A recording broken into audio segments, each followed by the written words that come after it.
The Book of Heaven. Volume 26. My poor spirit always returns to the center of the divine will. I feel like I'm incapable. Not to cross its infinite sea and not to dive deeper into it to see, hear, and touch only her alone. Oh!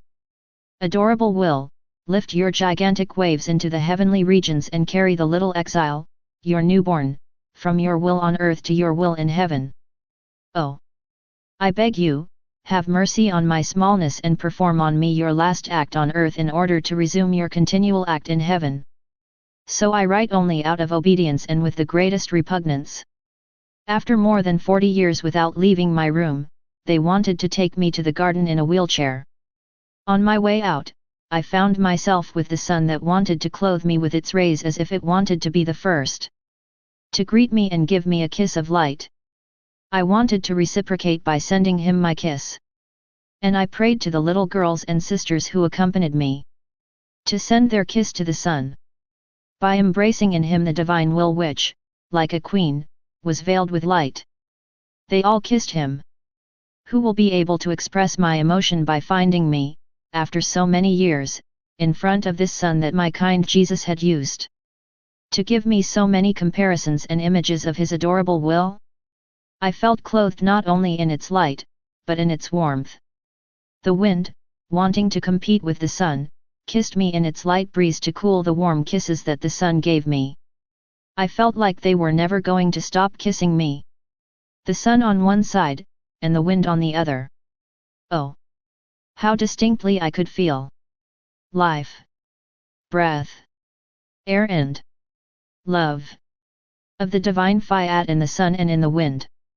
I could feel from my hand how created things are veils that hide the will that created them. I was then under the influence of the sun, the wind, and the immensity of the azure heavens when my sweet Jesus manifested himself in me in a sensitive way. As if he did not want to be after the sun, the wind, and the heavens. He said to me, "Beloved daughter of my will, everyone is looking forward to your release today." The whole celestial court felt the cheerfulness of the sun, the joy of the wind, the smile of the sky. And all of them ran to see what was happening. Seeing you clothed, the sunlight that kissed you, the wind that caressed you and heavens that smiled at you. They all understood that the power of my divine Fiat asked the elements to celebrate his little newborn. Therefore, the whole celestial court, united with all creation, is not only celebrating, but celebrate the new joys and happinesses that my divine will gives because of your exit. And I, spectator of all this, not only do I celebrate in you, but I rejoice in having created the heavens, the sun, and all creation. On the contrary, I am happier because it makes my little girl happy. The joys, the satisfactions, the glory of the moment when everything was created are renewed for me. They were there at a time when innocent Adam had not yet resonated the note of sadness of his rebellious will throughout creation. This note broke. Cheerfulness, happiness, the sweet smile that my divine will had in the sun, in the wind and in the starry sky, to be given to creatures. In fact, my daughter, by not doing my will, his note made his discordant note heard in our work of creation. And so he lost the agreement with all the things created. And we feel the sadness and dishonor of having a string out of tune in our work that does not produce a harmonious sound. And this out of tune sound moves away from the earth. Kisses, joys, smiles, that my divine will contains in creation. Consequently, the one who makes my will and lives in it is the note given with everything. The sound she gives contains a note, no suffering, but of joy and happiness. It is so harmonious that everyone, even the elements, perceive that it is the note of my will in the creature. Putting everything aside, they want to enjoy the one who possesses this will that animates and preserves them all.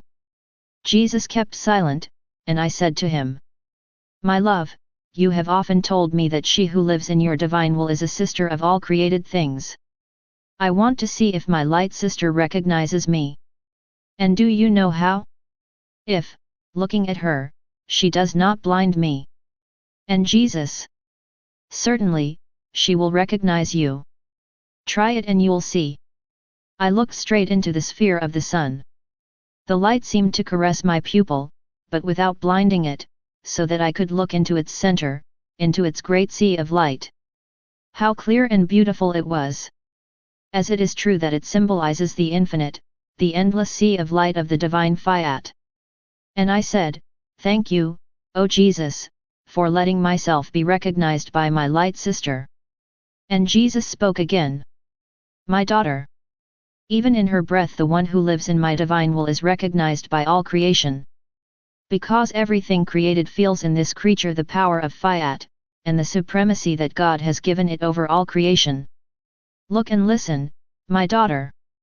In the beginning, when Adam and Eve were created, Eden was given to them as their abode where they were happy and holy. This garden is an image of this Eden, although it is not as beautiful and flowery.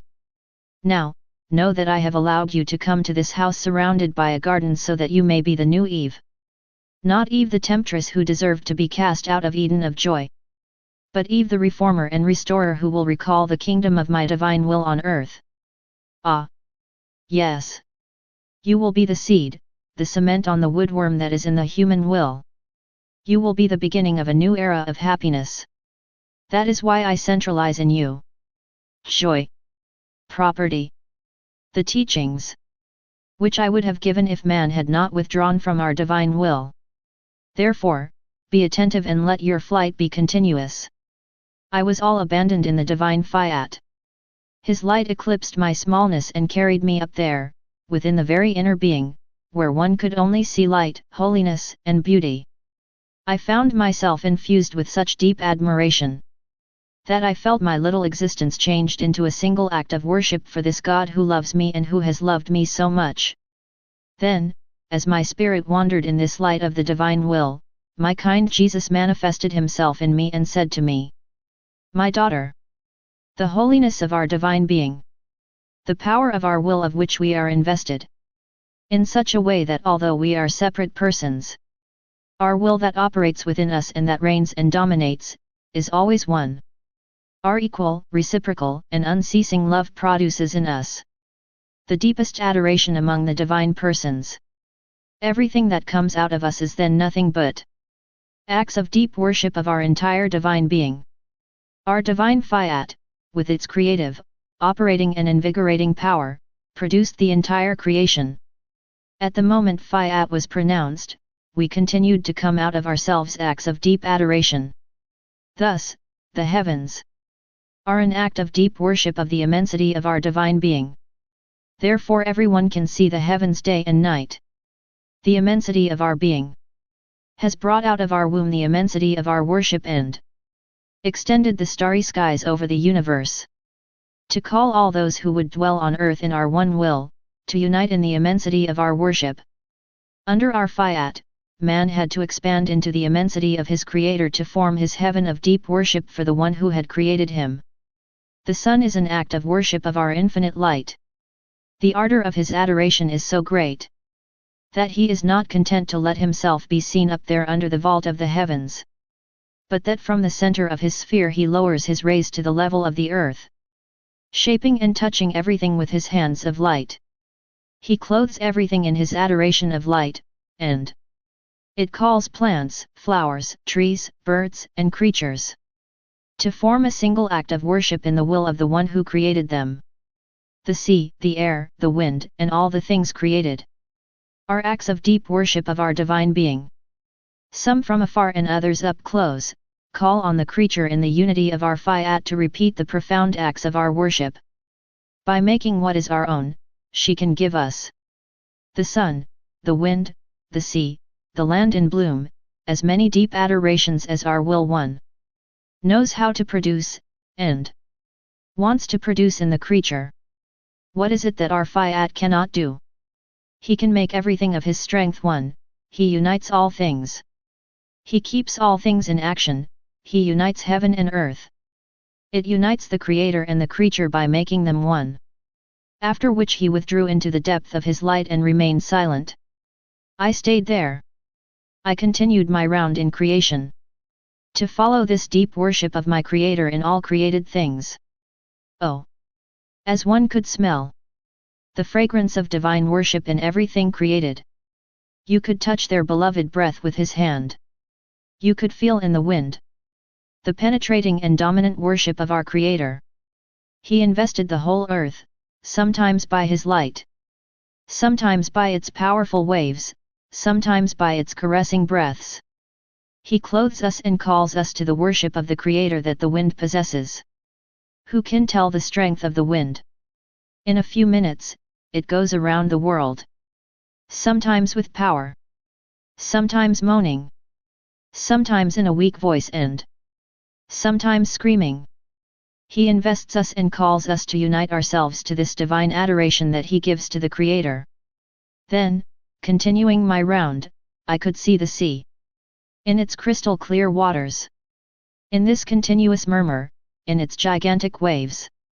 Jesus said that this sea was nothing else than an act of deep worship of divine purity, worship of their love that whispers continually. In the waves, there is the worship of the divine force that carries everything like a straw fetu. Oh!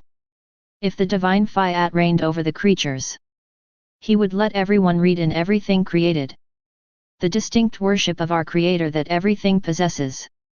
By unifying ourselves with all creation, one would be worship. One love. One the glory of the Supreme Being. Oh! Divine will, come and reign and make the will of all one. The privations of my sweet Jesus are getting longer. I'm just moaning and moaning while waiting for him to return. I live totally abandoned in the divine Fiat. But his privations are wounds so vivid and so deep. More than a wounded doe, I scream in distress. They are such that, if I could, I would deafen heaven and earth. I would push anything to scream because of such excruciating pain and such great deprivation. It makes me feel the weight of infinite suffering in an ever-open wound, except for the rare moments when he tells me about his divine will. It then seems to me that the wound is closing, but to reopen with an even more stinging pain. And I am thus forced to write in my writings the painful note of my little soul, which, more than a wounded doe, makes its cries of pain. In order to hurt this Jesus who hurts me. Who knows, being wounded, he might come back and give a break to my painful note. I was thus immersed in the pain of his deprivation and all abandoned to his will when he manifested himself in me and he said to me, "Courage, O daughter! Do not surrender to your sorrow, but climb higher. You know you have a task to accomplish. And this task is so great that even the pain of my deprivation must not stop you. On the contrary, it must help you to climb higher. In the light of my divine will, your encounter with her must be continuous. Because it is an exchange of life that you must have. She must continually give herself to you. And you to her. And you know that movement, heartbeat, breathing must be continual, otherwise life cannot exist. You would make your life miss in my Fiat. He would feel the pain that his little girl, his dear newborn, would be the cause that its movement, its heartbeat, breathing, would no longer be in him. He would feel the heartbreak of his newborn. He always keeps it in the act of being born. Without making her come out of her womb. Not even to allow him to take a single step, in order to feel his life as his own. And you would feel the absence of life. Its continual movement. His heartbeat. His breathing. You would feel the emptiness of a divine life in your soul. No, no, my daughter, I do not want any emptiness of my will in you. And you must know that all the manifestations that I make to you on my divine Fiat are like so many stairs, by which my will descends into your soul, to take possession of it and make it his kingdom. Meanwhile the soul rises to heaven, to carry my will from heaven to earth. It is therefore a great task. It is unfortunate to waste time. Whatever the reason, as holy as it may be. And you can see how I eclipse myself in my divine will in order to give it all the space. If I make my little outings by coming, it is for serve, reorder and make you know what belongs to my divine will. Therefore, be attentive and may your flight into her be continual. After which I continued to feel the oppression of Jesus' privations. I thought to myself, how much his love for me has diminished, compared to the love he had before. It seems to me that all I have left is the shadow of Jesus' love. I thought that he manifested himself in me and said to me, my daughter, every act done in my divine will redoubles my love for you. You have been so many years in her. My love has grown so much that I must expand your abilities so that you can receive my growing love that springs forth, in me, in each of your acts in her. As a result, my love is more intense and 100-fold in comparison to the one before. So you can be sure that my love will never ever miss you. My abandonment in the divine fiat continues. I feel like I can't be anywhere else in my dear legacy left to me by my sweet Jesus. He said to me, girl, I entrust it to you for that you never get out of it and let your continual echo resonate from one end to the other, in such a way that the whole sky can hear that the infinite heritage of our fiat on earth is not isolated, but that it is inhabited by our little girl. She will always walk there to keep company to all the acts of our will and in all its apartments. It is therefore very sweet and very pleasant for me to live in my heavenly heritage. Without him, I would feel that life is absent in me. My ever-kind Jesus accompanied me and, with all love, he said to me, my daughter, my divine will is all fullness, he is nothing she does not possess. Immensity of light, unattainable holiness, infinity without limits, incessant generation. She sees everything, she feels everything and shapes everything. All this is his nature in my divine fiat. And his deeds therefore possess the fullness of all goods. Thus, to be able to contain even one of his acts in the depth of the soul, it is necessary that the soul empties itself of itself and returns to the emptiness of its nothingness, as in the act where it was created. So that my divine will may find the space of nothing, in order to be able to deposit an act of its fullness. In such a way that possessing the incessant generative virtue, one act calls for another so that nothing is missing.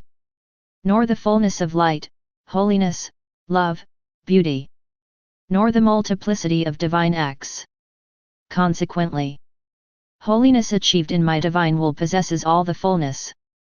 So much so that if God wanted to give him even more, he would not find the space to put more light, more beauty. We would say, you are all beautiful, so beautiful that we could not add to your beauty. You are the work of our will, and you need only be a work worthy of us. And the soul will say, I am the triumph of your divine fiat. I am therefore all wealth and beauty. I possess the fullness of an act of your divine will, which fills me completely. And if you wanted to give me even more, I wouldn't know where to put it. Such was the fullness of Adam's holiness before his fall into the labyrinth of his human will. For he possessed the first act of our fiat, generator of his creation, and he therefore possessed fullness, light, beauty, strength, of grace. All the qualities of our fiat were reflected in him. They embellished it so much that we ourselves were charmed to look at it, seeing it so well formed. Dear image of ourselves that our divine being had formed in him. And that is why, although he fell, he did not lose the life or the regenerative hope of our fiat. For having possessed the fullness of his act at the beginning of his life, he did not want to lose the one who had possessed it. The Godhead felt so connected to Adam that she did not want to banish him forever. It costs too much to lose what was once owned by our fiat. Our power would feel weak. Our love, the fire it possesses, would weaken so that it does not have to do so. It would truly be a divine embarrassment to lose the one who possessed even a single act of the fullness of our will. La grandeur de la reine souveraine postate cette plénitude de sainteté. Ilny of 8 par consequent pas divide nl.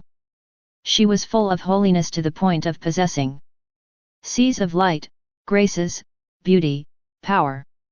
Its fullness is so great that we have no place to put, and she has no place to receive. For she is the only celestial creature who lived under the authority of the act of our divine fiat, and who can say, I am an act of divine will. In this lies the secret of my beauty, power, greatness, and even my motherhood. What is impossible about an act of our fiat? He can do anything.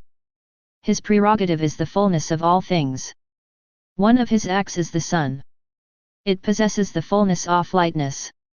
What if we could ask the sun, would you like to have more light?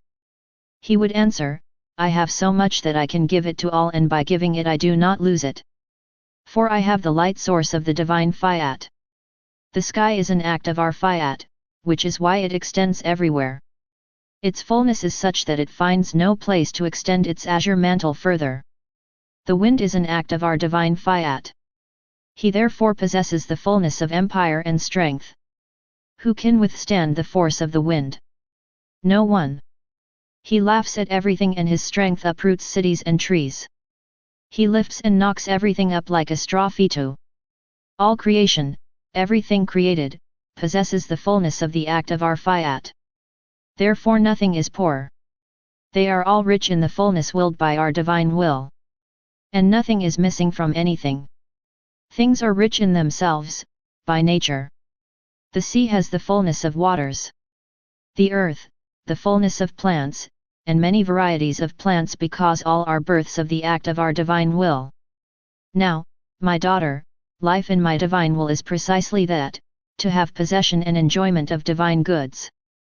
In such a way that it lacks nothing, neither holiness, nor light, nor beauty. They will be the real births in my adorable fiat. I was doing my round in the divine fiat to follow his actions in creation. Arriving in Eden, my poor spirit stopped in the act where he created man and blew on him to infuse his life.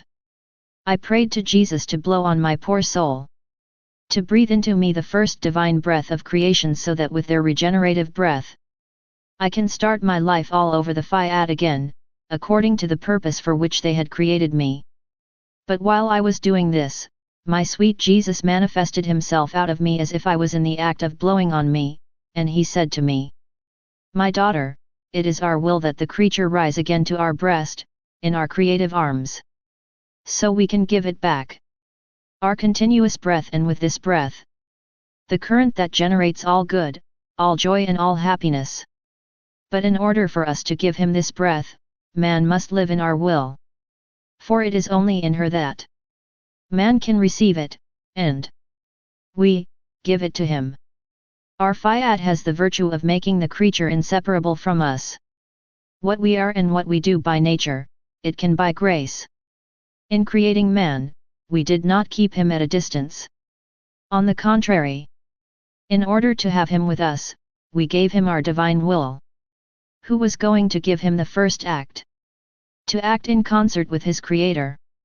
This is why our love, our light, our joys, our power and our beauty have all springed up together. Overflowing with our divine being, they set the table before the one we had with so much love. Formed by our creative hands and generated from our own breath. We wanted to enjoy our work, to see it happy with our own happiness, embellished with our beauty and rich in our riches. Even more so, given that our will was to stay close to the creature, to act with it and have fun together. To play you do not have to be far away, but close to each other. That is why, out of necessity of creation and to keep intact our work and the purpose for which we created it, the only way was to endow man with our divine will. Who would preserve it as it came out of our creative hands? He would thus enjoy all our possessions. And we would be happy because he is happy. Therefore, so that man can resume his place of honor and start again to act with his Creator, and that they can have fun together, the only way is its return to our fiat, so that he can bring it to us triumphantly in our waiting arms, to squeeze it very tightly against our breast and to tell him, finally, here you are again after 6,000 years. You have wandered, you have known all evils. Because there is no property outside our Fiat. You've experienced it enough. You have touched with your hands what it means to get out of our Fiat. So, never get out again. And come and rest and enjoy with us what is yours. For in our will everything has been given to you. Therefore, my daughter, be attentive. If you still live in our Fiat, we will give you everything. It will be the delights of our breath. To blow on you always. That our joys, our light, our holiness may overflow upon you, and to communicate to you the attitude of our works. So that we can always keep with us the little girl, regenerated by our divine will. After which he withdrew into me. I continued to follow the countless acts of the divine Fiat. My blessed Jesus went on to say, my daughter, it is a prerogative of my divine will to put everything he possesses in safety. When he enters the soul to possess it, he puts everything in safety, he places holiness, grace, beauty, and all virtues in security. And so that everything can be safe, he replaces them in the soul with his own divine holiness, its divine beauty and its own divine virtues, in a divine way. By affixing its seal to it, that nothing can touch or change. It makes the creature immune to any danger. The creature who lives in my will therefore has nothing more to fear. For she has put everything in safety in her divine security. On the other hand, the human will makes everything in danger, even holiness. Virtues that are not under the permanent empire of my Fiat are subject to continual dangers and oscillations.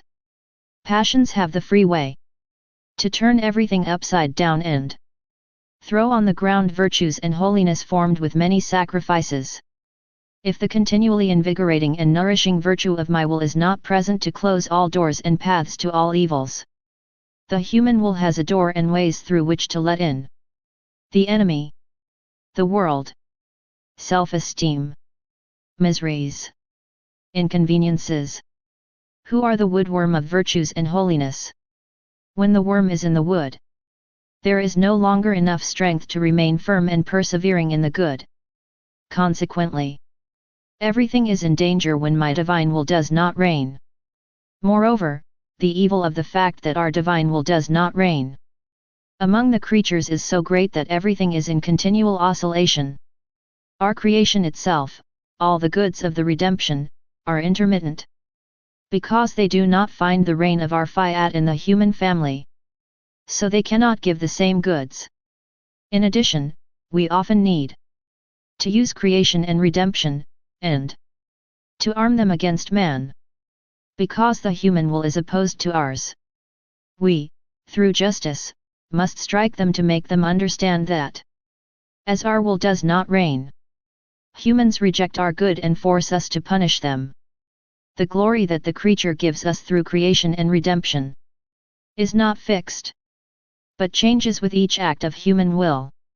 Consequently, the small interest that the creature had to give us, her love and glory that she should give back to us because we have given her so much is not even a fixed income, but everything is intermittent. Because our will alone has the virtue of making unshakable and continuous its own acts, and those of the creatures in whom she reigns. Thus, until our divine Fiat reigns, everything is in danger. Creation, redemption, the sacraments, all are in danger. Because the human will, sometimes abused, sometimes refuses to recognize the one who loved her so much, did her so much good, and sometimes tramples on our benefits themselves. Therefore, until our divine will reigns, which will spread the divine order, its firmness, its harmony, and his eternal day of peace and light among creatures, everything will be in danger for man and for us. Our things themselves will remain in the nightmare of danger and will be unable to give creatures the abundance of goods they contain. My abandonment in the divine Fiat continues, and my poor mind stops here and there, miss it is unable to get out of the immensity of its infinite borders. I can't find any passages or exit doors. And when I move in the divine will, I leave him behind to find him before me in all his majesty. right and left and even under my feet. He said to me, I am all yours to give you my life and form it in you. Thus, there is nothing else for you but my divine and adorable will. And my poor spirit wandered in her. Then my sweet Jesus manifested himself in me and said to me, my daughter, the one who lives in my divine will feels in her the continual and constant act of the divine action of my divine fiat. This continual act, generated by his power in the creature, has on everything a strength and an empire, such that everything is conquered by its sweet enchantment, in such a way that everything revolves around her. The angels, the saints, the sacrosanct Trinity, the spheres, and all creation. All of them want to be the spectators of the scene so sweet, so beautiful, and so charming of the continual act of the creature in the divine fiat. The creature enters the bank of the Supreme Being. By uniting with the continual act of its Creator, it only removes, by its continual act, the countless beauties, soft sounds, the unsurpassable rarities of the qualities of its Creator. And what enchants the most is to see his smallness, which, all audacity and courage, without fear of any kind, as if she wanted to dominate his Creator himself, provide him with pleasure, make him his captive, ask him for the kingdom of his will on earth, take and get out of the divine bank all our joys and happiness, as if it wanted to exhaust them. And seeing that she does not see the end of it, she does not get tired. She repeats her continual act in such a way that everyone waits until she is finished. Seeing that she does not stop, they crowd around her. So good that it becomes the central point and that all revolve around it, so as not to lose a show so consoling and never seen before. That is, the continual act of smallness in the unity of the Supreme Fiat. More than that, since the continual action belongs only to God, as we see it repeated by the creature, it causes the greatest surprise and surprises heaven and earth. My little girl, if you knew what a continual act in my will means. This act is incomprehensible to the created mind. The creature is the double of our continual act. It enters our act and makes us get up and out. Our rare beauty, our invincible love, our power that can do everything, our immensity that embraces everything. And by introducing them all, she would like to say to them all, look who our Creator is. And we let it. We take pleasure in seeing that the smallness of the creature wants to give us our paradise and our divine being, as if they were in ours and his own. Is there one thing that the creature that lives in our fiat cannot do or can't give us? No. Especially since, because this happy creature is on earth, by virtue of his free will, it possesses the conquering virtue that even the saints in heaven do not possess. And with it she can conquer and multiply all the good she wants. Our will, which keeps it in itself, makes it the conqueror of our divine being.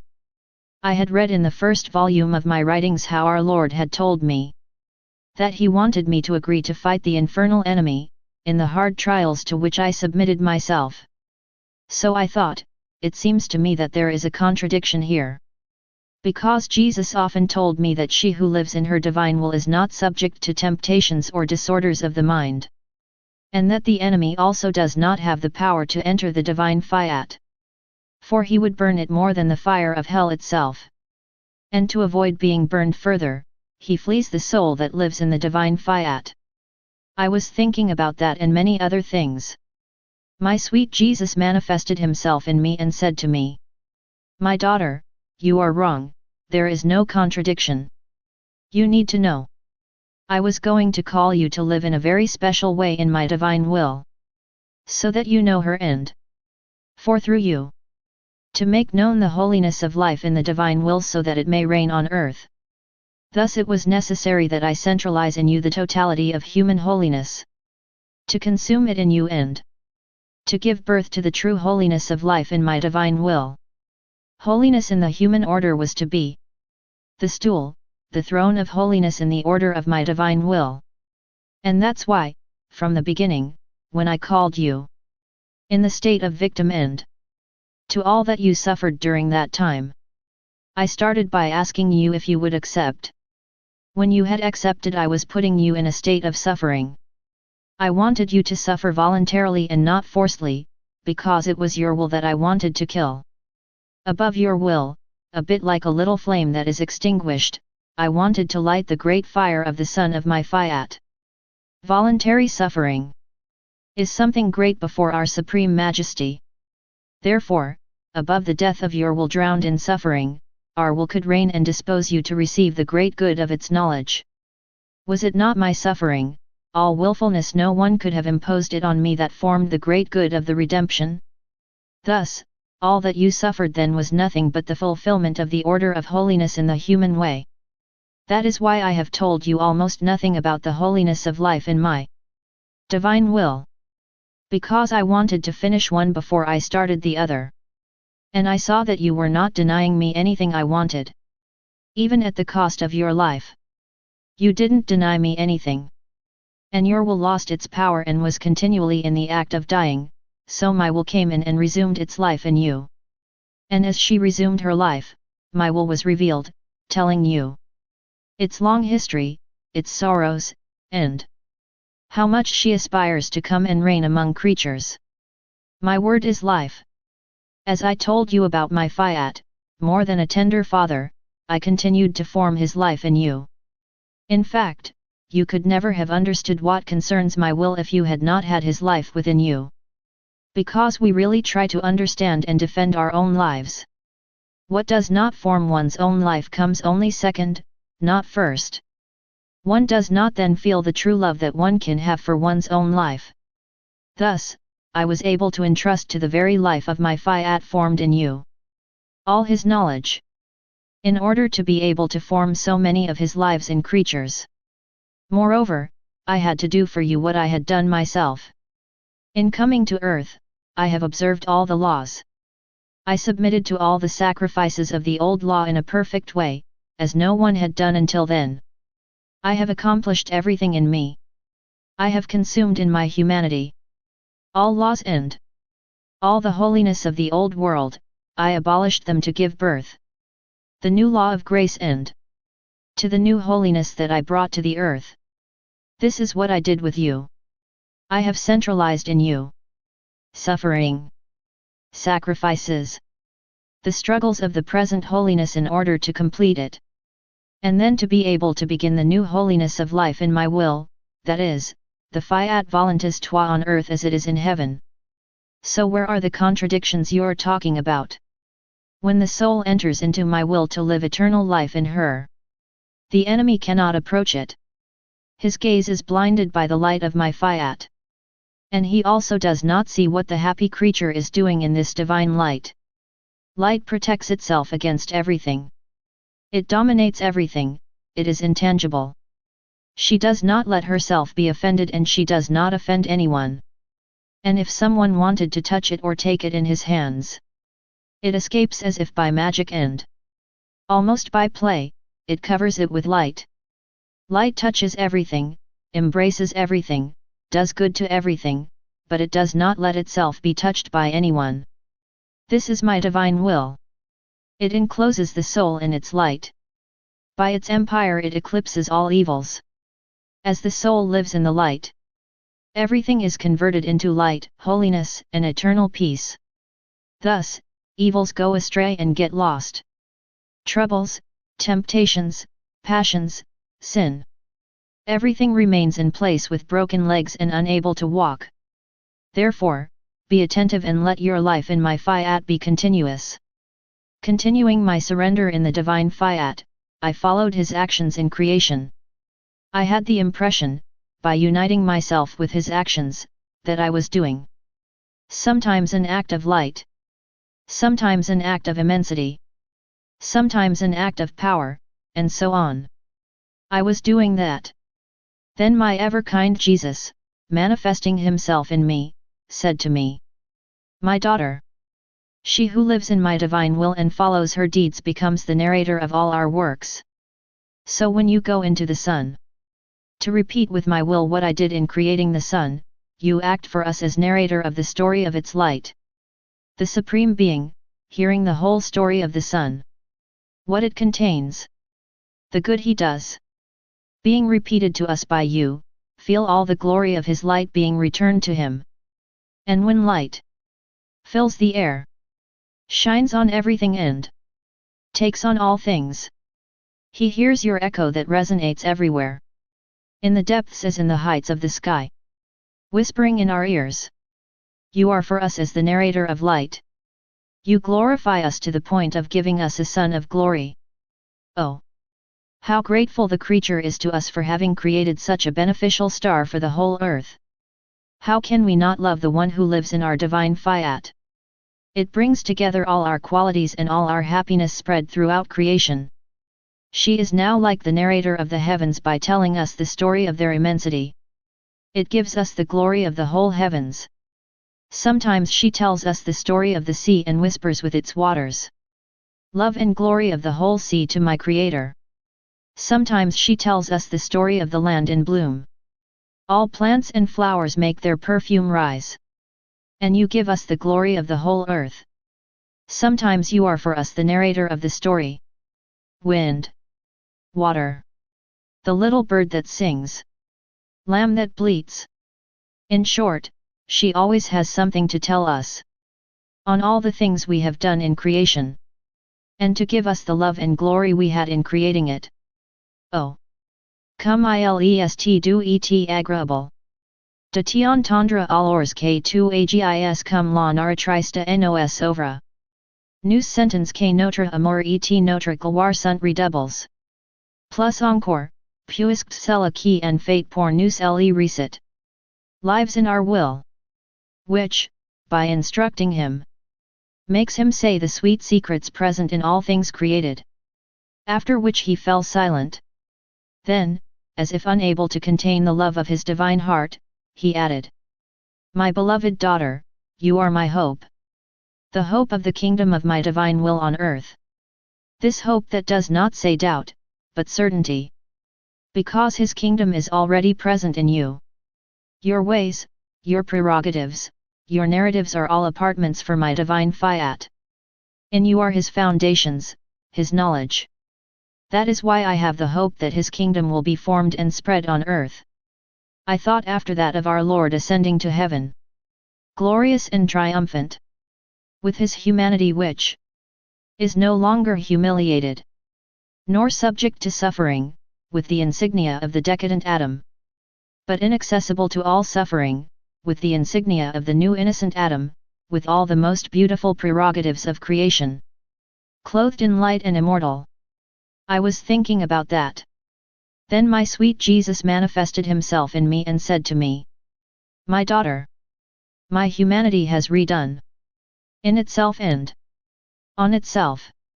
All the evils of humanity defeated, to the point of death. In order to give her the virtue of being reborn from the death to which she was subject. This is the reason why I have not left the kingdom of my divine will on earth. Because the humanity of the innocent Adam was not there, glorious and immortal, to be able to ask for and receive the great gift of my Fiat. Therefore, it was necessary for my humanity to begins by remaking this defeated humanity. To give her all the remedies in order to resurrect her. Then to die and be resurrected with the qualities of the innocent Adam. So that he could give man what he had lost. I also wanted to ascend to heaven with my humanity. Also beautiful. All coated with light. Just as she had come out of our creative hands to say to the Heavenly Father. My Father, look at me, see. As my humanity is remade. How the kingdom of our will is safe in it. I am the head of all. And he who prays to you has all the rights. To ask and to give what I possess. My daughter. An innocent humanity. With all the qualities with which it came out of our creative hands. Was necessary. In order to ask again for the kingdom of our will among the creatures. Until then this humanity did not exist. I bought it back with my death. I ascended to heaven in order to accomplish, with my first task. My second task which is to ask and To give the kingdom of my divine will on earth. This humanity has been praying for about 2000 years. Our Divine Majesty, feeling that the love of creation that we had in creating man overflows again out of itself and even with even more intensity, and feeling delighted and charmed by the beauties of my humanity, she spread again. Opening heaven, she made that the rain of light of the many acquaintances on my Fiat went down in torrent. 4. That, like rain, it may descend upon souls. That it may with its light invigorate and heal the human will. That by transforming her, she can throw the root of my will into hearts, and extend her kingdom on earth. For my kingdom to come to earth, it was first necessary that I make it known. Let me make it known that he wants to come and reign. And me, as the elder brother of the human family, I take care of all the paperwork before the divinity to make him acquire such a great property. It was therefore necessary that I ascend to heaven with my glorified humanity, to be able to acquire again the kingdom of my Fiat for my brothers and children.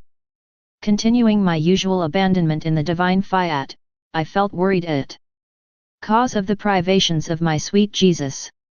Oh! How much my poor soul groaned under the infinite weight of sadness that makes all created things say, "Where is your Jesus, the one who loved you so much?" Ah! You feel that he supports everything. You touch his beauty that he has spread over all creation, you see his immensity that you cannot reach. What you see is nothing but the mark of his steps that he left by passing over all the things he created. But he is not here. And you run, look for it, and we will accompany you, groaning with you, to make you find the one you want. And I feel that everyone is talking to me about Jesus with painful accents. As they resonate in my poor heart, he is tortured by a suffering that I cannot express. And I felt like I wanted to get out of my usual being. But then my kind and gentle Jesus surprised me. Throwing his arms around my neck, he said to me, "My daughter, what's the matter? What's wrong? Calm down, calm down. How can this be? Do you perhaps want to get out of the army of my divine will? Look, what a great and formidable army. So much so that by putting yourself in rows in your soul, it will not be easy for you to get out of it. But do you know what this army is? All knowledge about my divine will. In fact, after having formed in you his royal palace, it would not have been appropriate, and she could not stay without her army. We have brought this army out of our divine bosom so that knowledge form its procession, defend it and make known to all who is our divine Fiat, their divine king, and how he wants to descend with all his heavenly army among his peoples. This is in order to combat the human will, not with weapons that kill, because such weapons do not exist in heaven, but with weapons of light that struggle to form the life of my will in creatures. But you must know that the weapons of this army are the acts performed in my divine will. Look how beautiful it is. The royal palace is the light of my Fiat. The king who dominates is my will. The ministry, the sacrosanct Trinity. The army is the knowledge about my will. The arms, these are your acts performed in it. In fact, when you had the benefit of possessing one of his acquaintances and you were acting by virtue of my will, you formed, in my Fiat, the weapons in the hands of each acquaintance to give his life to the other creatures. But that's not all. Each acquaintance has a particular weapon, different from the others. Thus, each of the knowledge I have given you about my divine will has a distinct weapon. One has the weapon of light to illuminate, warm and fertilize the seed of my Fiat. Another holds the weapon of the conquering power that governs and dominates. Another the weapon of beauty that delights and conquers. Another the weapon of wisdom that orders and disposes. Another the weapon of love that burns, transforms and consumes. Yet another the weapon of force that overthrows, causes death and rebirth in my divine will. In short, each of my acquaintances is a divine soldier who, manifesting himself to your soul, has placed in your hands the particular weapon she possesses. Look how they are. Well in rows. Attentive to their duty and to the manipulation of the weapon that each one possesses to dispose and form the people of the kingdom of my divine Fiat. This army and these weapons possess the prodigious virtue of infinity, so that they spread everywhere. Where there is a light, even a small one, in creatures, they fight with the weapons of light. Against darkness in the human will. In order to eclipse it and give it the life of my Fiat. Where there is a seed of strength. We see the little divine soldier running with the weapon of power and strength to fight human power and strength, and to raise again the power and strength of my divine will. This army has the right weapon to combat each of the human acts, so that the act of my divine will may be reborn above the human act. Therefore, my daughter, it is necessary that you dwell in my divine will, in order to form enough weapons by your deeds performed in her, for the great army of her knowledge. If you knew how impatiently this army is waiting to have in its hands the weapons of your deeds, to be able to engage in war, to destroy the poor realm of human will and to build our kingdom of light, holiness, and happiness. And all the more so since I am in you, in the great royal palace of my divine will, in the middle of my army, with the advice of the ministry of divine persons as the reproducer of our works. Because we are the operating being. Wherever we are, we always want to act, without ever stopping. Therefore, it is a necessity that you always remain in our Fiat. To unite with us in our continual operation, and to give us the field of action in order to always operate in you. In fact, the sign of divine operation is precisely this. Operate always and without ever stopping. After which he remained silent. Then, with more tender insistence, he added, My daughter, if you knew the ardor of love I feel because I want establish the kingdom of my divine will on earth and to realize the only purpose for which man was created. In fact, in all that has been done by the divine persons, from the time the world was created, and in what we will do, our principle will always be that, and it will never cease to be. Let man return to the legacy of our Fiat that he rejected. This is so true that in my very incarnation, when I descended from heaven to earth, the first goal was the kingdom of my divine will. It is in his kingdom, that is, in my Immaculate Mother who possessed him, that I led my first steps. My first home was within it very pure, where my Fiat reigned absolutely and had its kingdom, whole and magnificent. In this kingdom of my will possessed by my Heavenly Mother, I began and formed my life here on earth, made of suffering, tears, and atonement. I knew that I had to be the neglected, unloved, rejected Jesus. But I wanted to come, for I could see through the centuries how my coming to earth was to serve to form the kingdom of my divine will and that, out of necessity, I had to redeem them first to achieve my first goal.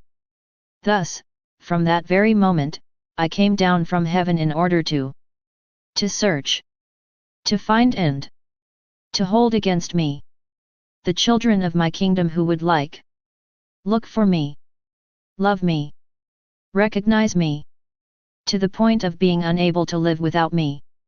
Consequently, in what I have done and suffered, I have left a mark and said, it is here that JJ will wait for the children of my will. I will embrace them. We will love each other with the same love and the same will. And out of love for them, sufferings, tears, steps, and works were transformed in me into joy for my heart overwhelmed with love. My daughter, don't you feel yourself that you can't live without me? And when, in the world, they read these lines, they will be stunned to learn the long succession of my graces, my daily visits, and for so long that I didn't do to anyone else, the long conversations I had with you, the many teachings I have given you, and all that was to serve the kingdom of my divine will. I felt the irresistible need to resume and redo with you all the conversations, to give you all the graces and teachings that I would have given to innocent Adam, if he had not rejected the precious legacy of my Fiat. But he broke my speech and silenced me. After 6,000 years of silence, I felt the extreme need to resume my speech with the creature. Oh! How painful it was to contain so many secrets in my heart, secrets that I had to entrust to him. It was for her alone that they were kept and for no one else. If you knew how much it cost me to remain silent for so long. My heart suffocated and, in its delirium, repeated with sadness. Alas! I created the man to have someone to talk to. But he had to possess my divine will to understand me. And because he rejected it, he made me the taciturn God. How much I suffer! What repressed love that made me fail and I would delirious. Consequently, unable to bear it any longer, I wanted to break my long silence with you. I broke it clean. Hence the need for the ardor of my speech. For so long, so often and constantly. And as I pour out to you, I feel like I'm starting creation now. For this reason, in these pages, I make you write the true reason for creation. What is my will? Its infinite value. How one should live in her, his kingdom, and how she wants to reign to make everyone holy and happy. Everyone will be amazed at the reading of these texts. They will feel the need for the life of my Fiat among them. The divinity feels an irresistible need to complete the work of creation. It will be completed by the reign of our divine will among creatures. What would a creature do if, after accomplishing a work at the cost of incredible sacrifices and for a long time, a work that cost him his life, a work of inestimable value and a work that lacks only one point, one shade, one color, it could not complete this work that has cost him so much? And as beautiful as his work is, as precious and of such incalculable value as it may be, so that she would make her fortune, her glory, and her total happiness, she cannot present it to the public. Nor to say that it is a finished work, because it lacks this point. For this person, life would turn into suffering. She would feel the weight of her work beautiful indeed, but unfinished. As a result, she feels unhappy. Instead of glory, she feels humiliation. How many sacrifices would she not make? She would give her life to place this point for her work to be completed. That is the situation we are in. Nothing is missing from our work of creation. The heavens, the suns, the works and a magnificence of all kinds. But there is one point missing, a point that however disfigures such a beautiful work. This is the most important point. This is the most beautiful nuance. It is the brightest color that is missing in creation. Everything lives in my Fiat, except for a single point of creation. That is, the human family. Who is outside my kingdom, where she is unhappy. How sad! There is room for everyone in my will. There are, however, some who live outside. Oh! How they disfigure it and make it incomplete. And what wouldn't we do to see it completed? Any sacrifice, my daughter, we are ready to do anything. I have already given my life in the redemption to place this point in the creative work. And when they know what the will of God means, the great good it can do, and that the only thing we are interested in is to place the rights of our divine Fiat in safety and to make him reign, in order to see everyone happy in our will, happy with our own happiness. Then they will no longer be surprised to read, in these pages, the great things that I have told you and that I have accomplished in your soul. On the contrary, they will say, for such a holy will, which has done everything, he was just.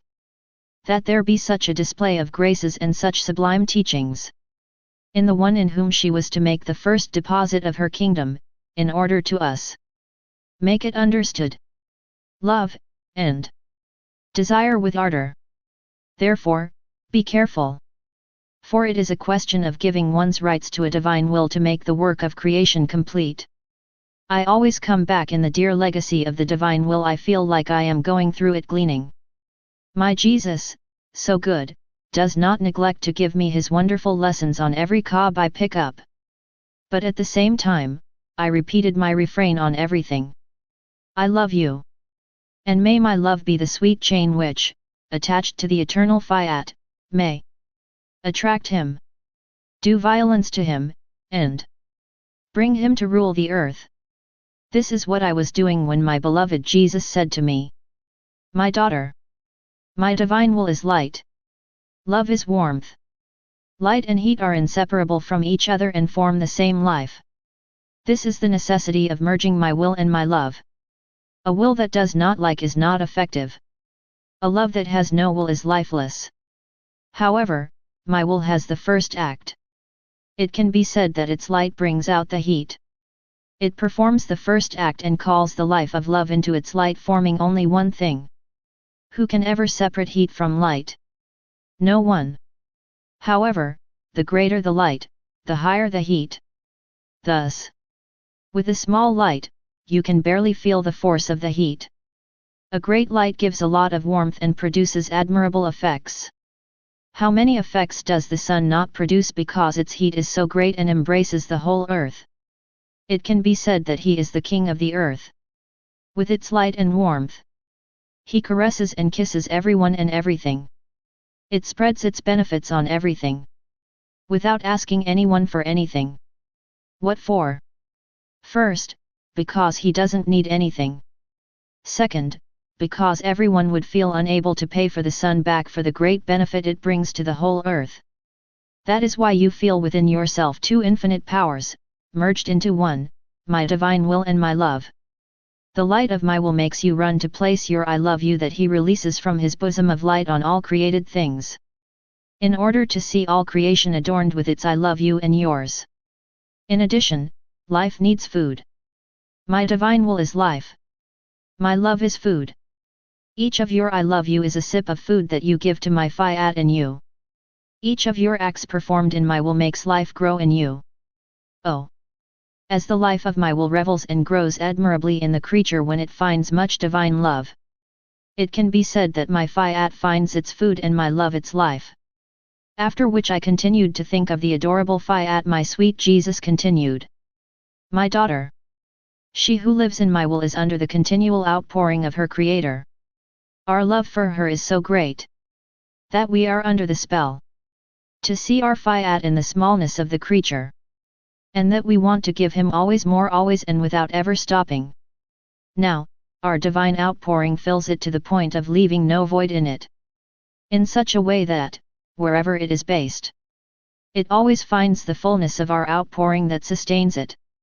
So much so that she is unable to bend over without our effusion supporting her and carrying her as if in triumph between her arms. But do you know what we are pouring out?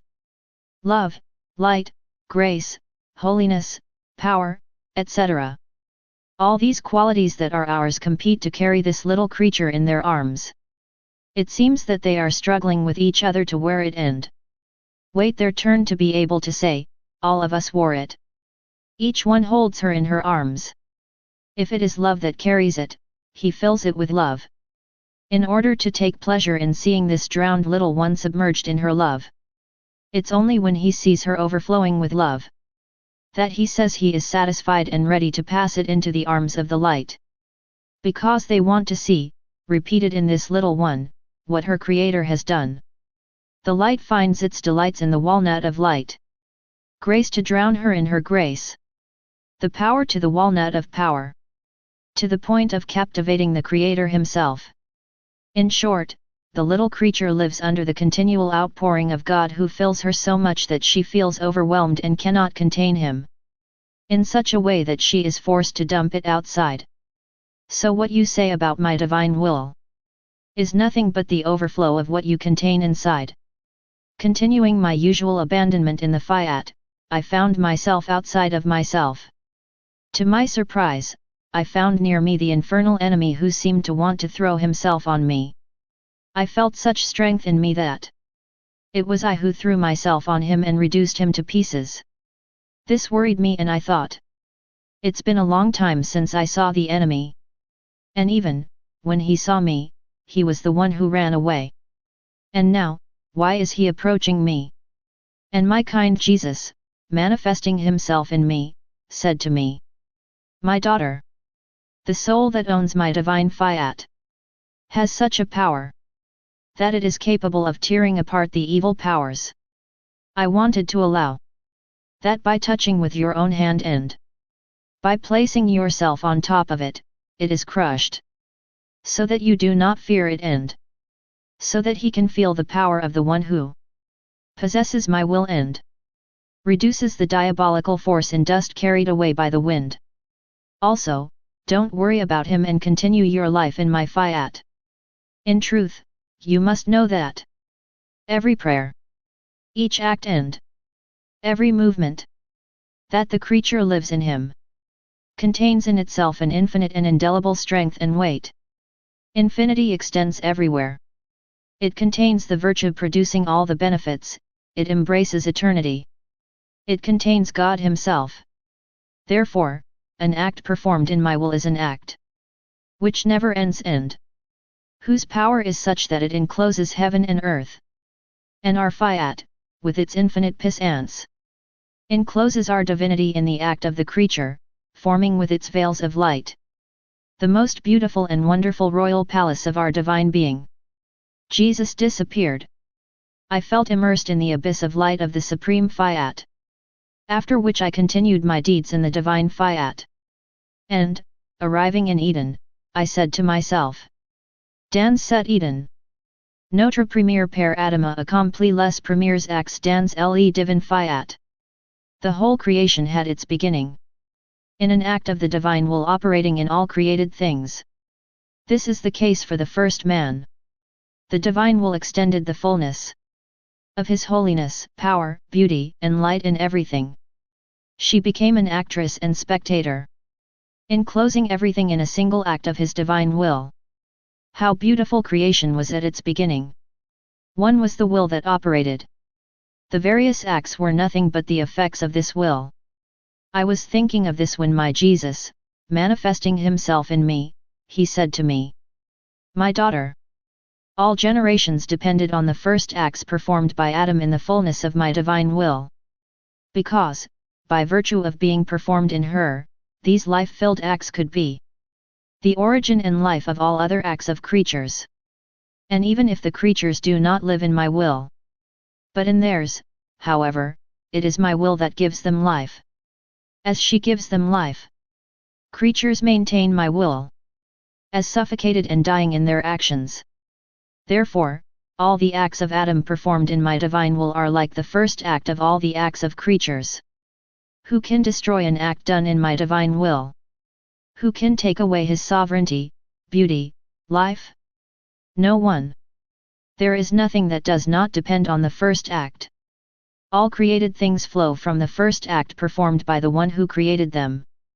And if I want and desire with so much love that my will be known and reign among creatures, the reason is precisely this: that his rights, just and holy, be restored to him, and that all creation, just as it had its beginning in our will, may it be returned in its entirety to our divine will.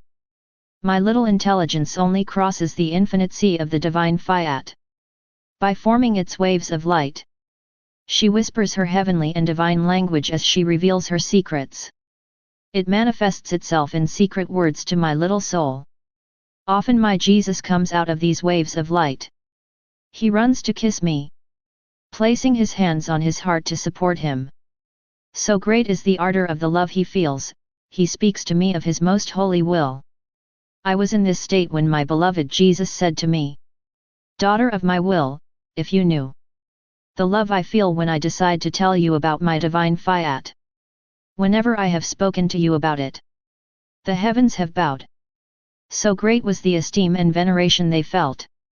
Paying homage to what I was about to say, bowing, they surged from the heavenly fatherland to pay attention to what I was going to say. As I spoke, they felt in themselves new creations of divine lives, new joys and beauties. In fact, when the time comes to teach you new knowledge about my divine fiat, the whole sky feels the power. They compete with each other to listen to and receive the new effects of this knowledge. So it was the feast in heaven every time I told you about my most holy will. Because heaven has felt its happiness redouble. Only the sky could contain all the admirable effects. The pure joys of only one of the acquaintances of my Fiat. Only in this way could I tell you about it. With the lowered heavens in order to receive their deferential acts and tributes due to my divine will. The love and desire I feel to make it known are so large that if necessary, I would incarnate again to get. May my will be known and may it reign on earth. But this is not necessary because I was incarnated once, my incarnation is still in action and possesses virtue to reproduce the same effects as if I incarnated again. It is only for the decency of my Fiat that I have chosen you, that I have cleansed you of every germ of corruption, and that I have included myself in your soul, not only in a spiritual way, but also naturally to use you as a veil to cover me. It is almost like I used my humanity, which like a veil hid my divinity. And to have you at my disposal, I have isolated you from everything. I confined you to bed for so many years. To give you the sublime lessons on my eternal Fiat and to make you drink, in small sips, his knowledge and his life. Its long history took time to tell you about it and make you understand it. I can say that I have done more than in creation and redemption because my will contains both. It is its origin and meaning, and it will be the end and crowning glory of creation and redemption. So if my will remains unknown and does not reign on earth, our works would be crownless and unfinished works. And that's why there's so much interest in making it known. Our works themselves, accomplished with so much love and magnificence, are in the nightmare of an unspeakable groan, and almost of deep humiliation. Because life, the essential substance they hide, is not yet known. The veils, the exterior of creation and redemption are known. But the life they hide is ignored. How can they give the life they hide and the benefits they possess? That's why our works desire so ardently, demand their just rights. May my divine will be known. Ah! Yes, she alone will be glory, the eternal crown and the accomplishment of our works. Now, you must know that I am here hidden in you, sadness in the heart, just like in my last years, when my humanity lived here on earth. And that I, the word of the Father, hid in her. After so many sacrifices, speeches, and examples given, I looked at the earth. I looked at the people and also at those around me. Without the effects of my coming to earth, the fruits, the benefits of my coming to earth were so rare that my heart was tortured, feeling that so many of the benefits I wanted to give them were rejected. My sorrow increased when I saw that after I had to do what I had to do to redeem them, I was about to leave for heaven. How painful it is to want to do good, even at the cost of his life, and to find no one to give these benefits to. But this is how I am in you. I look at my sacrifices and yours. I'm watching the order I followed, the many lessons I have given you, enough to make known my divine will and form his kingdom. If I don't stop talking, it's because its history is eternal and that which is eternal has its eternal discourse, which has no end. And the speech about my Fiat will be eternal in heaven. I look at they who surround you and who know what concerns my will, without having a real interest in making such a great property known. I look at your humanity which serves as my cathedra from which I dispense my lessons. You yourself cannot deny that you feel me in you in a sensitive way, who moves, speaks, suffers, and that I am really in you to form my kingdom and make it known. And when I look at you, I see that your humanity will also not stay very long on earth. My heart is seized with pain when the great good that my divine will wants to accomplish is not even known. His knowledge is as if buried. While they want to give life, happiness, and light, they remain as if imprisoned. in me and in you, and in these pages that with so much tenderness and love I made you write. Therefore, my daughter, sympathy for my pain. Worship my dispositions to keep you still on earth. I know it's very hard for you, and I sympathize with you. In compassionate for each other, let us do what we can to make my divine will known. After which I did my usual deeds in the divine will. My sweet Jesus added, my daughter, my Fiat has his first act in our divinity. His first act in creation and redemption, and in all things. He therefore has the right to dominate over everything and to envelop all things. To be the first wheel, which, by its movement, puts everything in motion around it, and around which everything revolves. Thus, the one who takes my will as life takes everything. As when the first wheel moves, all things are given to this soul. So she doesn't need to ask. As they revolve around my will, they all give themselves to it. Consequently, the most necessary thing is to take my divine will. And when she did that, the soul did everything and she took everything, everything belongs to her. It's like a motor, if the main wheel in the center starts moving, all the other secondary wheels also turn. But if the main wheel doesn't move, everything else remains motionless. And there is no power or craftsman which would have the virtue of turning the secondary wheels. But if the first wheel turns, the others rotate in turn and perform their function. Therefore, art and attention must be focused on the main wheel. Everything else will go without saying. This is the case with my will. She who possesses her needs nothing else. As I was writing, I thought to myself, how many sacrifices to write, how many nights of waking up, how much time spent. Jesus alone is a witness to this, he who out of compassion for me supported me, helped me, and gave me the words. Often it was he himself who dictated them to me. What will be the use of so much effort on Jesus' part to get me to write? And of so many inner struggles in my home to put on paper what Jesus made me feel internally? What is the use of so many sacrifices endured? Who will bother to read them, to make them known, so that they can bring the benefits of so many truths about the divine will among creatures? Nobody, I think. All sacrifices will remain on paper. After all, if I have written, it is only for fear of displeasing Jesus, so as not to be unpleasant to him, and only and always to obey. It was with these thoughts that I continued to write. Then, having finished, I began to pray. My sweet Jesus came out of me and, hugging me, he said to me, my daughter, true love needs to spread.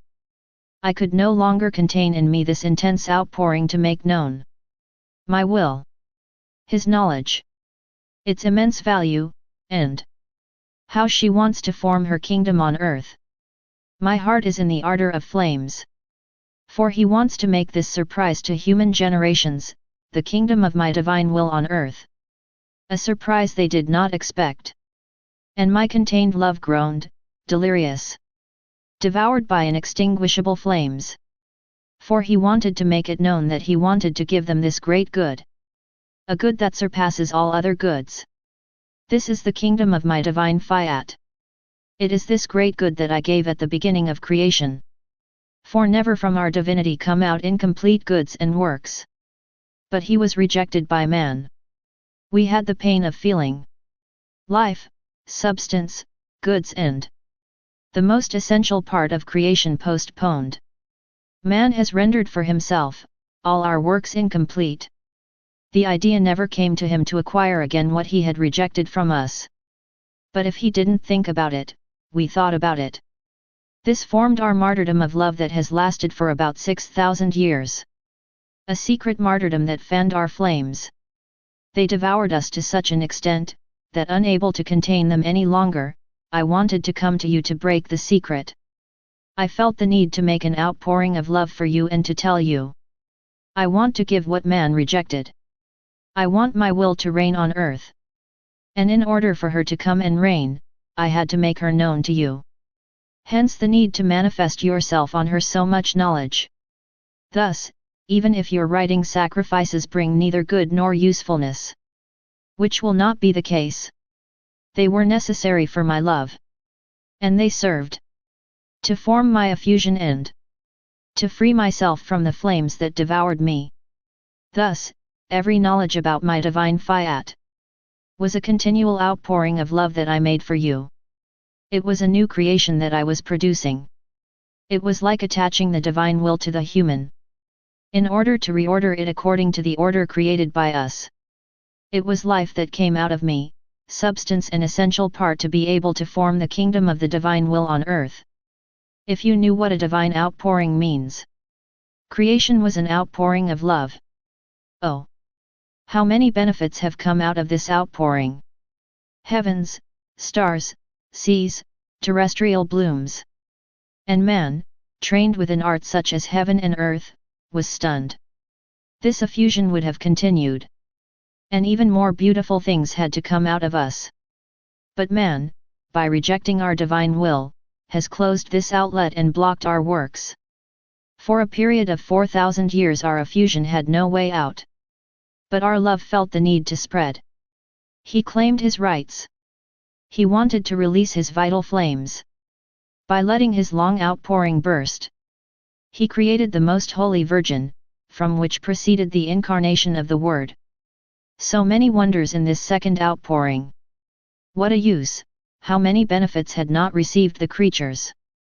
But our second outpouring remained cut in half. Our love had to contain itself and wait 2,000 more years to leave to new burst his effusion and take out all his secrets. The most intimate wonders of our divinity. The largest necessary goods. That our divine will may reign among creatures. If you knew what a divine outpouring means. And just as in creation, our effusion has made great and magnanimous works. He is useful and continues his life. Just as the outpouring of redemption will bring its admirable effects and the redemption of life from human generations. In the same way, the effusion to make known my divine fiat wants to form his kingdom. Everything you have written about his knowledge will come to life among creatures. Therefore, let me pour out for now.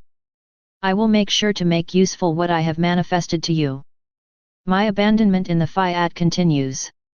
I feel such a need to live in him inwardly that he has become more necessary to me than my own nature. More than that, I feel my nature changed into God's will. I feel her dissolved in her, and in all things. Instead of finding myself, I find this fiat that tells me, I am your life.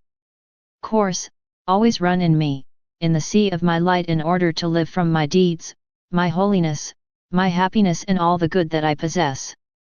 I was crossing the sea of the divine fiat when my sweet Jesus manifested himself in me and said to me, my daughter, as the soul operates in him, my divine will expands into the creature in such a way that for each additional act she performs, my will grows all the more in her. Thus, one can see the divine life growing in the creature in an admirable way. But that's not all. When the divine life grows in the creature, the more acts she performs in my divine fiat, the more the creature grows in the womb of the Heavenly Father. The Supreme Being opens his womb and locks this happy creature in it for to raise it in a divine way. Put on her royal clothes. Give him his food with his own hands. Embellish it with a rare beauty. All the sky remains stunned, delighted, seeing that their Creator lifts up a creature within it. They say to themselves, he must be doing something big with her, because he loves her so much. And he watches over her to the point of raising her in her paternal womb. And all are waiting for the full growth of this creature to see what will happen to it. Therefore, the prodigy of living in my will is unique. He communicates a power to the one who lives in her that she enters everywhere. And God himself loves him and wants to raise him into his divine bosom. In addition, the potential and spread of the act performed in my divine will is such, and so great, that the creature spreads everywhere. It extends into the heavens, and it seems to make the call of the stars. It extends into the sun, and makes the call of light. It invests the air, the wind, the sea, and Makes the call of birds, the power of the wind, the waters, and the fish. Putting them all in order, she said to them all with her act. Bow down. And let us worship, with a double tribute, our Creator. This Fiat that created us is in my act. I want to create with him a new love, adoration and a glory. News for our Creator. And it is not only expanding in all created things, but even in the acts of the Virgin and in all those whom I have accomplished on earth, in the acts of his Creator, in those of all the saints, from the first to the last. It makes the call for all and lets flow in them the new life of love, worship, and glory for the one who created it. It can be said that the act of the creature performed in my will extends wherever my divine will is present. Even in hell, they feel the power of a creature operating in my divine Fiat. Because just like heaven feels the new happiness, new glory and love of the act of the creature performed in my will, hell also experiences the torment of this divine will, which he rejected and who, being present with them with justice, is there to torment them. Whenever the creature acts in my will, they feel the weight of justice weighing more heavily on them, and they feel like they are burning more. Just as nothing escapes my divine Fiat, nothing escapes the one that operates in him either. Every time she repeats her act, the creature also makes the call again to make sure no one is missing from her act. To give glory, new adoration, and new love to his God 3 times holy, and to this divine will which, with so much love, gives way to it. To let her live in her and allow her to expand into her infinitude. After which I made my round in the divine Fiat. I brought together all the created things and all the acts of the creatures to form a single act in its unity. My kind Jesus added, my daughter, only my divine will possesses the one act. In her unity she embraces all things, she gives life to everything. But while she performs a single act, this act has the source of all acts together. In such a way that, while being the effects of the single act, they spread throughout the whole of creation and they descend for the good of creatures as real acts. While in the unity of the single act of the divine Fiat, it is always only one act alone. So good that he never detaches a single effect from himself, and he could not even do so, because all the effects form the unity of its single act. This is what happens with the sun. One is light. One is the act of light that he continually sends to the earth. But when this one light touches the earth, the effects are innumerable and real. And this is so true that when the light touches the earth, we can see the effects change into actions and see the variety of colors for the flowers, the diversity of flavors for fruits, and many other things. Has the sun then lost even one of the many effects that it has, in real acts, communicated to the earth? Oh no! Jealously, he keeps them in his unique act of light. Especially since the strength and fullness of his unique act of light are formed by all the effects he possesses. Thus, the sun, symbol of my divine will, has countless effects. He gives them to the earth as real deeds without losing any of them. And it always does only one act. If the sun, created by us, does this, much more so my divine will. Now, my daughter, by doing her will, the man came out of the unity of mine. And all his actions have lost this strength of unity to find himself scattered here and there, and divided among themselves. These human acts, having no unity, have not no source of effects, neither fullness of light.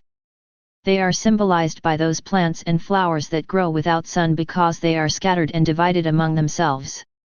They do not have a lasting force. They grow little and they fade. Thus, by doing his will, man loses his unity with mine. He loses the fountain of life. It loses the fullness of light. But the one who lives in my divine will collects all the goods scattered by the creatures and forms a single act. These acts become the right of the one who acts and lives in my divine Fiat. It is not good that the one who lives in my will cannot take. With the power of ubiquity of my will, it calls, brings together and unites all acts together, and ordering them all in my fiat. She gives me everything, and I give her everything. After which I continued my actions in the supreme will. 1,000 thoughts occupied my mind concerning its many wonders. But so that it is not too long to report, I will only say that this Jesus told me. My daughter, what is done in my divine will remains dissolved in her. Just as light and heat are inseparable. If the light is off, the heat goes out too. If the light is turned back on, of its own nature, light gives life and heat rises with it. In the same way, the acts of the creature performed in her are inseparable from my will. Especially since my will is not subject to extinction. For she is an eternal and immense light. Therefore, although Adam came out of my will when he sinned, his actions remained in her. He was able to detach himself from his own actions. But his deeds performed in my will could neither come out nor detach. For they had already formed their life of light and heat in her. What goes into my will loses her life in her. Form one and the same life with her, and loses the right to go out. My will says, these acts were performed in my house, in my light. The rights are mine. There is no power, human or divine, capable of doing that an act performed by the creature in my will can leave or be separated from it. That's why Adam's actions performed in my will before his sin are present as a first act. Where depend the creation and the actions of human generations. Now suppose that you come out of my will. You go out and stay outside. But your actions don't come out, they have neither the right nor the ability to do so. As long as you remain in my will, your actions are yours and mine's. But when you go out, you lose your rights. And because they were made in the kingdom of my divine will, and not in the human will, they remain my rights, even if they seem to have been fulfilled by you. But you must know that everything you do in my fiat will serve as the first act for other creatures to live in his kingdom, and will be the order, the regime, and the life of those who will live in the kingdom of my fiat. That's why I urge you so much to go through it, why I watch over you. I accompany you, and often I do it with you. Because not only do these acts serve you, but they must serve as primary acts and models for those who must live in the kingdom of my divine fiat. My surrender into the divine will is continuous. His light eclipses my little intelligence so much that I can now only think of one truth at a time about the divine will. The more I think about her, the more beautiful and majestic she becomes in my eyes. With unspeakable love, more than a tender mother, she opens her breast with light and she gives birth to a light where she locks up her little girl. I was in this state when my sweet Jesus said to me, my daughter, each breath is the life of the next breath. So much so that the one who breathes begins by inhaling before exhaling completely. We can therefore say that the breath has his life and gives life to the creature. Because it is continuous. They are so closely united with each other that they are inseparable. It's the same for the heartbeat. One beat calls for the life of the next beat. The continuous beating forms life. So much so that when breathing and beating stop, life stops. This is the soul that acts and lives in my divine will. Her identification, her closeness to her are so great that they exceed those of breathing and heartbeat. Therefore, the acts performed in my divine fiat are similar to the breaths and heartbeats of the creature in God, so that it becomes the divine breath. My fiat forms its breath. Thus they exchange life with each other to form a single life. The acts performed in our divine will are therefore inseparable from us. We have satisfaction to breathe our work, to feel our own the work that has come out of us, to let her live in our house and close to us to the point of breathing her own breath. I then continued my actions in the adorable fiat. My ever kind Jesus added, my daughter, from the top of her sphere. The sun extends its Ferris wheel of light and embraces the earth by giving it the life of its light effects to make it germinate. He gives the kiss of life of his light to each plant, to each tree, to each flower, in order to print on each plant, for some the life of fragrance, for others of color and for other flavor. His light wants to give his embrace and his kiss of life to all. It does not refuse to accept any. It rejects nothing, not even the smallest blade of grass. On the contrary, she wants to act as a queen who wants to give of herself. She goes in search of all and she wants to recognize everything to form in all things the life necessary for each plant. She would not feel queen and would not have the right to be queen if her light did not give life to everything. So much so that in her Ferris wheel of light she encloses everything. It seems that everything comes to lap. Life, beauty, variety of colors, growth, sunlight. And it also does not jump over the sea, rivers, mountains to form in them its silvery shades, and the gold and silver horizon in the background. Oh! As the sun reigns over all things with its light, not to oppress or harm anything, but to invigorate, beautify, and give oneself as life of all things. He seems to say to everyone in his silence, "How much I love you! My love is as vast as my great wheel of light. My love for the land is substantial and full of life. And I never change. From the top of my sphere, I am still in place. I kiss him. I love it and I give it life. The earth therefore lives in the Ferris wheel of its light. Everything keeps your mouth open to receive life and the effects. Sunlight. Oh! But may it never happen.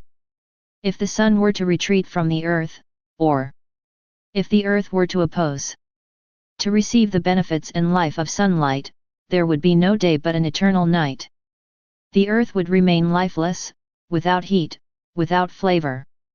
Worse than in a sordid misery. What a lamentable change, what terror the earth would become.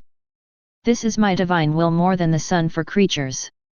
In her endless Ferris wheel of light, she goes in search of all to be recognized and to form in each creature the life of beauty, holiness, light and infinite sweetness.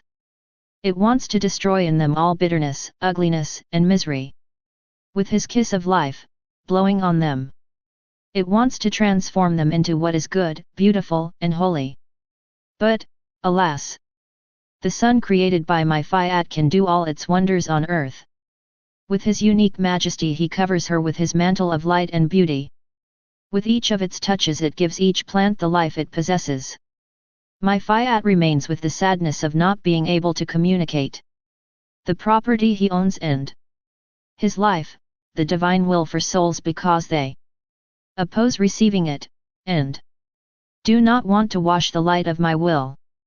Creatures therefore resemble the earth if it could oppose receiving sunlight, in the middle of the night, sordid and weak. Many of them are appalling to see. My divine will overflows of so many divine lives, of so many beauties and goods that she wants to give them.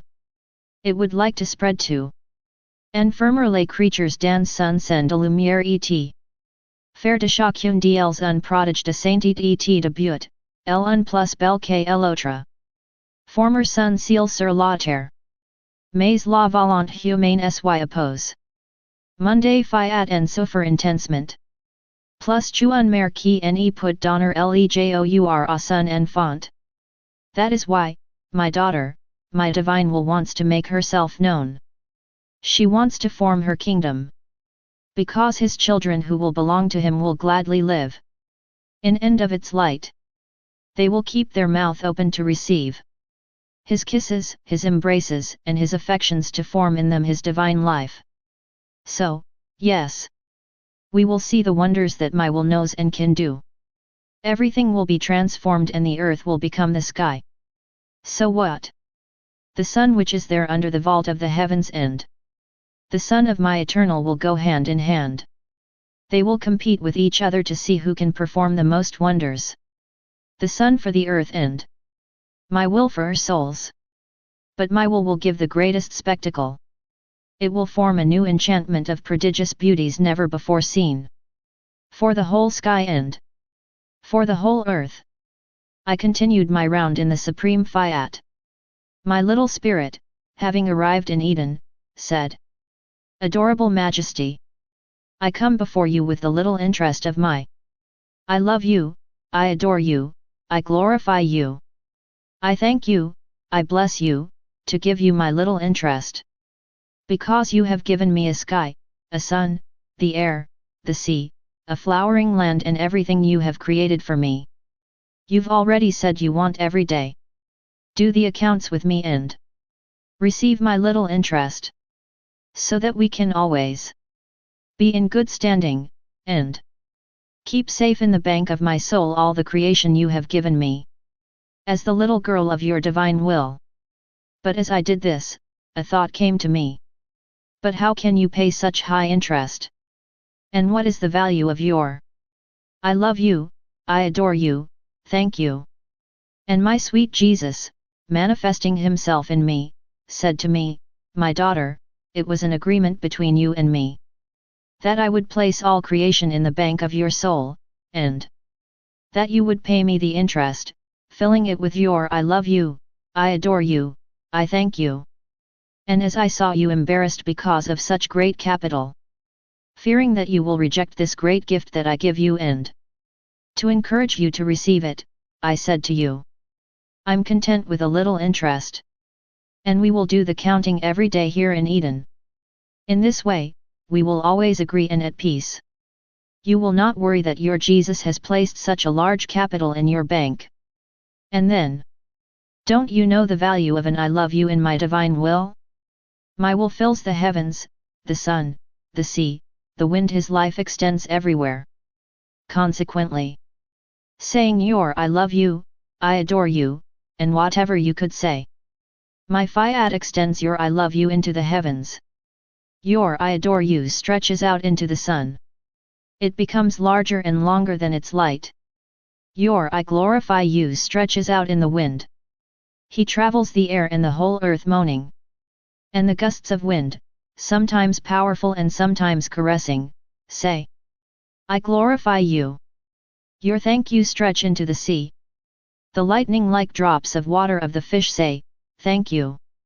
And I see the heavens, the sun, the stars, the sea, and the wind filled with your I love you with your worship and everything else.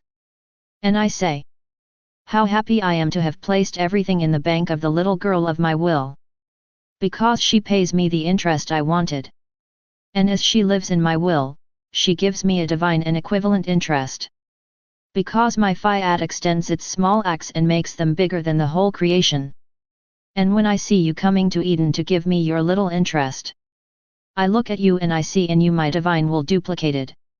Once in you and another time in me. While she is one, I see myself touching the interests of my will itself. I'm satisfied with it, and oh, how happy I am to see that my Fiat gave the creature the virtue of splitting itself so that it could satisfy its creator. My daughter, how many unforgettable things there are in this Eden. It was here that our Fiat created man in such a display of love that he poured out in torrents on him. So much so that we still feel the sweet whisper with which we have poured out over him. Here began the life of our Fiat in the creature and the sweet and dear memory of the acts of the first man performed in our Fiat. These acts still exist now in our will. They are for him like promises of rebirth to possess again the kingdom of our divine Fiat. There is in this Eden the painful memory, the fall of man, of his exit from our kingdom. We can still hear his footsteps when he came out of our divine Fiat. And as this Eden had been given to him to live in our Fiat, we were forced to get him out, and we had the pain of seeing our most cherished work without his kingdom, wandering and miserable. Our only relief was the promise of his deeds that had remained in our will. They demanded the rights of humanity to take back the place it had left. That is why I am waiting for you in Eden. to receive your little interest, to renew what we have done in creation, and to receive the return for a love so great, misunderstood by creatures, and to find a pretext for love, to give the kingdom of our divine will. Therefore, I want this Eden to be very dear to you as well, so that you can pray to us and hurry us, that the beginning of creation, the life of our Fiat, may return to the human family. My poor spirit wandered in the divine Fiat. I felt the sweet enchantment of his beautiful light, and I thought to myself, but what is this divine will in my poor soul? My beloved Jesus, manifesting himself in me, said to me, my daughter, how lucky you are to live under the sweet enchantment of my divine will. Don't you know that when she takes possession of the creature, my will forms in it its operative life, in such a way that she operates in the one in whom she reigns just as she operates in herself? And, better than a queen, it imposes itself on everything. It extends its light in the smallness of the creature. She forms in her sweet enchantment for the human will in order to be freer to form her life. And like the divine life of my Fiat is composed of repeated acts never interrupted, it is not subject to interruption. That's why you feel about yourself an act that never ends, a light never extinguished, a love that always burns. This is not the case for those who do not live in my will. They feel the divine life is interrupted internally. Their broken deeds. They sometimes feel like this, sometimes differently. Their will is not invested with a continual light that feeds them gently and enchants them in such a way that by feeling the sweetness of my will, they would not even think of entering the field of human will to act on it. If they feel the light, it is only in intervals. A symbol of the creature that lives in my divine will. She is the one who has always been able to stay under the sun. Its light never stops. She also doesn't need to be fed, so she doesn't burn out. The one who was able to live under the sun thus felt the light shining continuously on her. As this light contains admirable effects, it was nourished. Its softness, its perfumes, a variety of colors, lights, so as to feel the very life of the sun that formed in it. On the other hand, the one who does not live in my will, even if it is not bad, is symbolized by the creature who lives under the light of the world below, who has neither virtue nor power to form a sweet enchantment of light and to eclipse it to the point of being able to look at nothing but light. And it is prone to extinction very often, because it does not by nature possess continual nourishing virtue. If it is not nourished, its light stops. As the light formed by the creature does not possess neither softness, neither colors, nor perfumes, the creature cannot feel the life of this light forming in it. What is the difference between the one who lives in my divine will and the one who lives outside? May everything be for the glory of God, and for the good of my poor soul. Having received Holy Communion, I offered it for the glory of Saint Aloysius. I gave him as a gift all that our Lord had done in his divine will, with his mind, his words, his works, and his steps.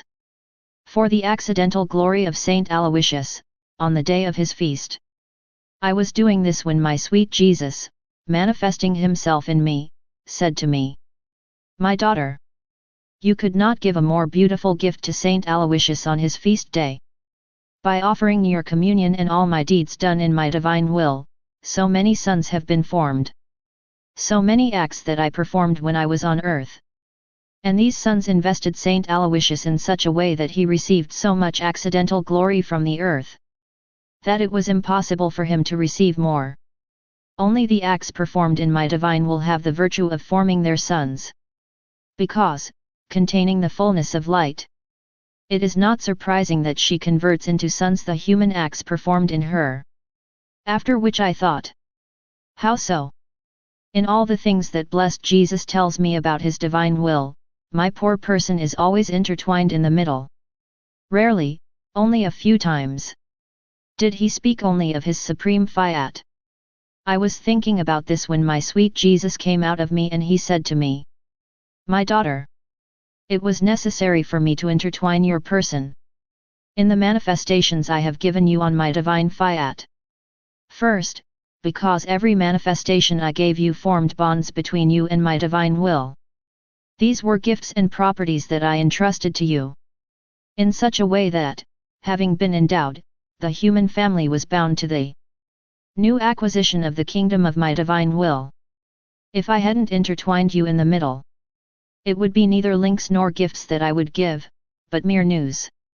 Consequently, in order to give you a manifestation on my divine will, I expected from you an act, a little suffering, and even just an I love you in order to have the opportunity to talk to you.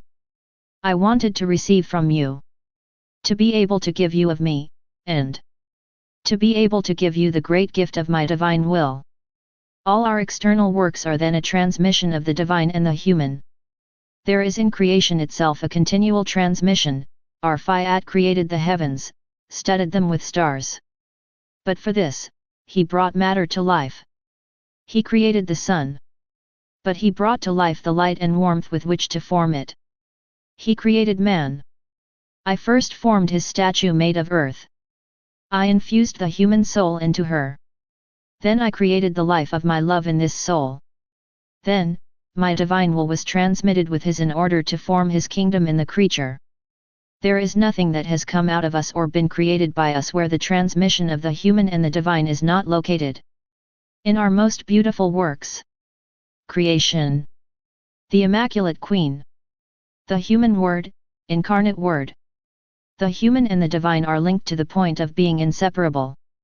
This is how the heavens are filled with God. They tell of my glory, our power, and our wisdom, the Immaculate Queen my carrier, my humanity the incarnate word. So, wanting to make known my divine will, after the first transmission made in Eden and which was rejected from me, in order to be able to implement again the kingdom of my divine fiat, it was necessary for me to form the second transmission. And how to do it?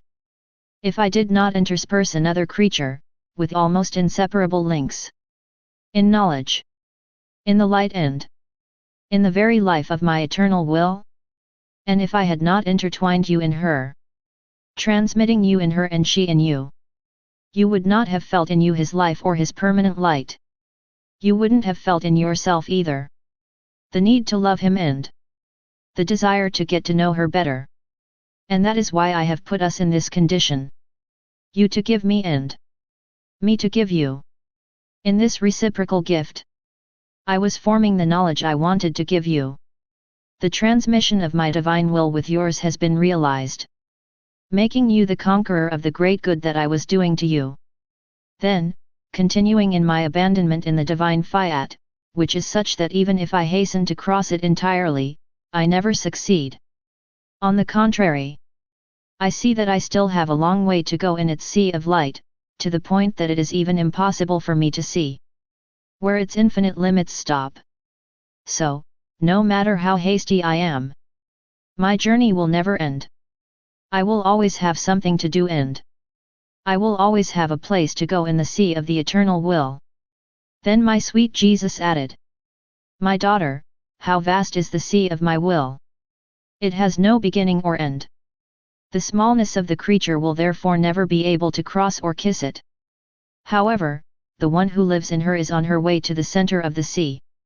She will never be given to leave her center because she will never find him a shore or a limit. On the contrary, in front and behind, to her right and left, she will see only a sea of divine will. For each of the acts she performs in her, she will receive in return a divine right. In fact, as her act was done in and with my divine will, with divine justice, she communicates to the soul the right of the divine light, the right of his holiness, the right of his beauty, his goodness, and his love. The creature lives by right in the sea of my will, not as a stranger, but as an owner, because her actions are changed into divine rights that have made her conqueror of my divine will. What if you knew? What a delight it is for us! How happy we are to see the smallness of the creature living in the sea of our will. Not as a foreigner, but as an owner. Not as a servant, but as a queen. Not poor, but immensely rich. And rich in our conquests that she made in our fiat. Consequently, the creature who lives in our divine will feel in it, by right, the reign of light, the reign of holiness, the reign of beauty, and the right to make herself as beautiful as she wants. It has at its disposal goodness, love as the substance of his deeds. My divine will as my own life and totally his own. And all this of divine right, granted by ourselves. Therefore, be attentive and multiply your actions in our adorable fiat. My smallness is lost and suffocates in the sea of pain of the deprivation of my beloved Jesus. In this suffering, I aspired more than ever to see my nature undo to get out of my prison and take flight to my heavenly homeland. I would have liked to go everywhere in his most holy will and move heaven and earth so that with me, all could. To have a cry, a tear, a sigh for this poor exile and ask for the end of my exile. But as I poured out my bitterness, my kind Jesus came out of me and, giving me a kiss and hugging me, he said to me, "My daughter, calm down, I am here with you. But while I am with you, I leave free the field of action for my divine will. And since it has its first act in you, it turns out that you perceive what she does in you, her tricks. While you do not feel that I, who am in her, I am already at work with her. In fact, I am inseparable from my divine will. And everything she does, I do too. Now you must know that my divine will wants to do that. His work, its field of action and his absolute reign be entirely to her. Not only in your soul, but also in your body. She pours out on your sufferings her kiss of light and warmth. With its light it produces the seed. With its warmth it fertilizes it and it forms the germ. Nourishing this germ with continual light and warmth, it makes bloom flowers of light of a wide variety of colors. Always animated by light. Because she can't do anything, big or small, where it does not make its light flow. These flowers are not like those of the earth that have no light and fade. They have eternal life. Because they are nourished by the light of my fiat. The variety of their beauty is so great. May it form the most beautiful ornament on earth of your humanity. After which he remained silent. I was immersed in the sea of the divine will. Then my sweet Jesus added, "My daughter, the sea of our divinity always whispers, never stopping. But do you know what she says in her whisper? Love. Love for creatures. The ardor of our love is so great that in our continual whisper, we overflow with love, and we form gigantic waves, to the point of overwhelming heaven and earth, and all creatures, with love. And seeing that they do not allow themselves to be completely filled by our love, with the desire to see creatures overflow with our love, the delirium of love is formed in us. In our delirium, putting aside human ingratitude, whispering, we repeat above, love. Love always for the one who denies and who does not take our love. To let ourselves be loved and give us love. But our love, rejected, takes the attitude of painful love. But do you know who comes to bring rest and calm to our delusions of love? Who soothes our painful love and makes him smile? The soul that lives in our divine will. Our will forms its sea in the creature. Our sea and his own plunge into each other and oh! How sweet is the whisper of the creature in our whisper, continually repeating, love. Love. Love always. To my Creator. To my eternal life. To the one who loves me so much. Look at how the one who lives in our divine fiat is our rest for our love that devours us, and forms the sweet sea for our painful love. Oh! Prodigy of our divine will who, using his power, forms its sea in the creature, making it compete with us, makes his whisper not only continuous, but raises it so high that by plunging it into our sea, when we feel drowned, devoured by our love and unable to contain it, we feel the need to love. So it makes us overflow into the sea that our Fiat has formed in the creature that lives in him. And it gives a respite to our delusions of love. She rests us with her love. It soothes us. How can we not love the one who lives in our will? My usual abandonment in the Supreme Fiat continues. I feel that he does not give me a minute of freedom. He wants everything for himself, in a way that is dominant, but at the same time soft and strong. It is so attractive that the soul would like to let itself be chained by it so as not to oppose the slightest resistance to what the divine will would like to accomplish on it and in it. I was thinking of this when my kind Jesus, manifesting himself in me, said to me, "My daughter, do not be surprised that my divine will leaves you no freedom. For it does not want to form mere acts and works, but life. He who must form a life needs continual acts. If the continual acts cease, life cannot nor grow, nor be trained, nor have its true existence. And that is why my divine will, wanting to form its divine life in you, wants to be free, wants to have absolute freedom. With her incessant act that she possesses by nature, she spreads over the creature. By spreading her wings of light more than maternal, she invests every fiber of the heart, each beat, every breath, every thought, word, each work and every step. It warms them up. With his kiss of light, she imprints her life on each of the creature's acts. By destroying human life, it constitutes itself as divine life in itself. My will does not want to mingle with the human will, because he can only come out of the acts of darkness of her. She continually watches to form her life, all of light, in the creature that freely allowed her to reign. Consequently, his attitude is admirable. She is all eyes so that nothing escapes her. With unspeakable love, in order to see his life of light formed in the creature. It is done. Beat for beat. Breathing for breathing. Work for work. Not for naught. Even on the little things of the creature, she runs. It is spreading. It places the power of its Fiat. It creates in them its vital act. Therefore, be careful to receive his continual act. Because it's about life. Life needs breath, continuous beating and daily food. The works are made and then set aside. And they don't have to be always held in hand to be works. But life cannot be set aside. If the act ceases, it dies. Therefore the continual act of my will is necessary for you. You by receiving it and my will by giving it to you so that his life in you can live, be trained and grow in its divine fullness. After which I felt oppressed thinking about my poor existence, especially the state I am in. How much change I have had to undergo, even from our Lord. I was thinking of this and other things that it is not necessary to write here, when my sweet Jesus, making himself seen in me, said to me, "My daughter, my love for you has been exuberant.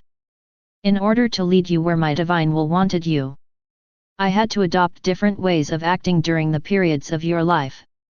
In the first, my love and my action towards you was so tender, so sweet, so kind and so jealous that I wanted to do everything myself in your soul. I wanted no one to know what I was doing in you or what I was telling you. My jealousy was so great that I have made it impossible to open you to anyone, not even to your confessor. I wanted to be alone, free, in my work. And I didn't want anyone to get involved or be able to examine what I was doing. I paid so much attention to this first period of your life, that we are only you and me, that I can say that my love has used all divine weapons. By waging war on you, I have assaulted you from all sides, so that you may be unable to resist. All this was necessary for my love, for knowing what he wanted to do with you. Nothing less than restoring creation. Give my divine will the right to rule, to bring about the new era in the human family. He used all the arts and all the stratagems to achieve his ends. When I was sure of you and my work was safe, my attitude changed. I made you break the silence. The ardor of my instructions and speech was such and so great that I can call you the cathedra of my divine will, the secretary of his most intimate secrets. So much so that, unable to contain them in you, I have commanded you to manifest them to my minister. And this way of acting on my part was necessary. Otherwise, how could my divine will have been known?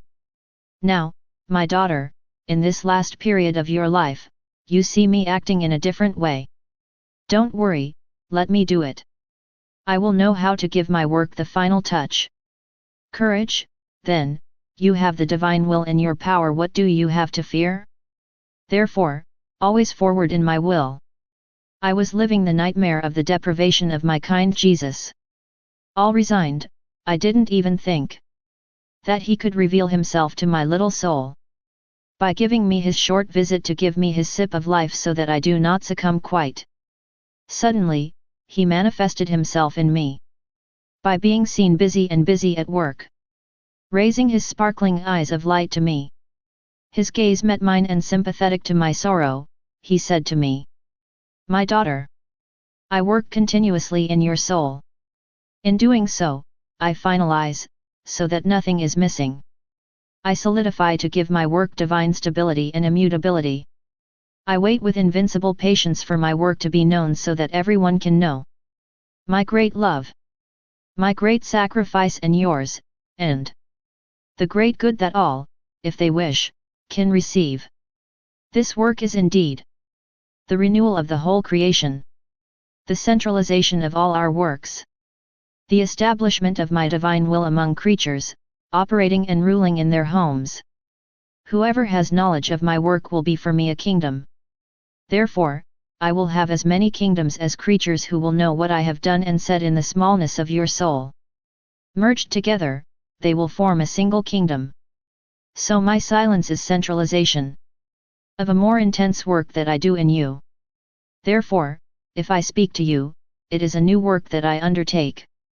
Calling you with work. Giving you the knowledge of what I am doing in order to place new nuances. Beauty. Magnificence and happiness. In the kingdom of my divine will, which creatures must possess. If I remain silent, I reorganize. I harmonize. I confirm what I have done. That's why my silence must not be for you a cause of affliction, but an opportunity to work better on accomplishment of the kingdom of my divine will. I thought of the supreme Fiat and I thought, if the divine will wants to form his kingdom among creatures, how was the divine will then in relation to creatures? Before the coming of our Lord on earth, when he came, and after his coming, and my sweet Jesus, manifesting himself in me, said to me, "My daughter, my will, with its immensity, has always been present among creatures.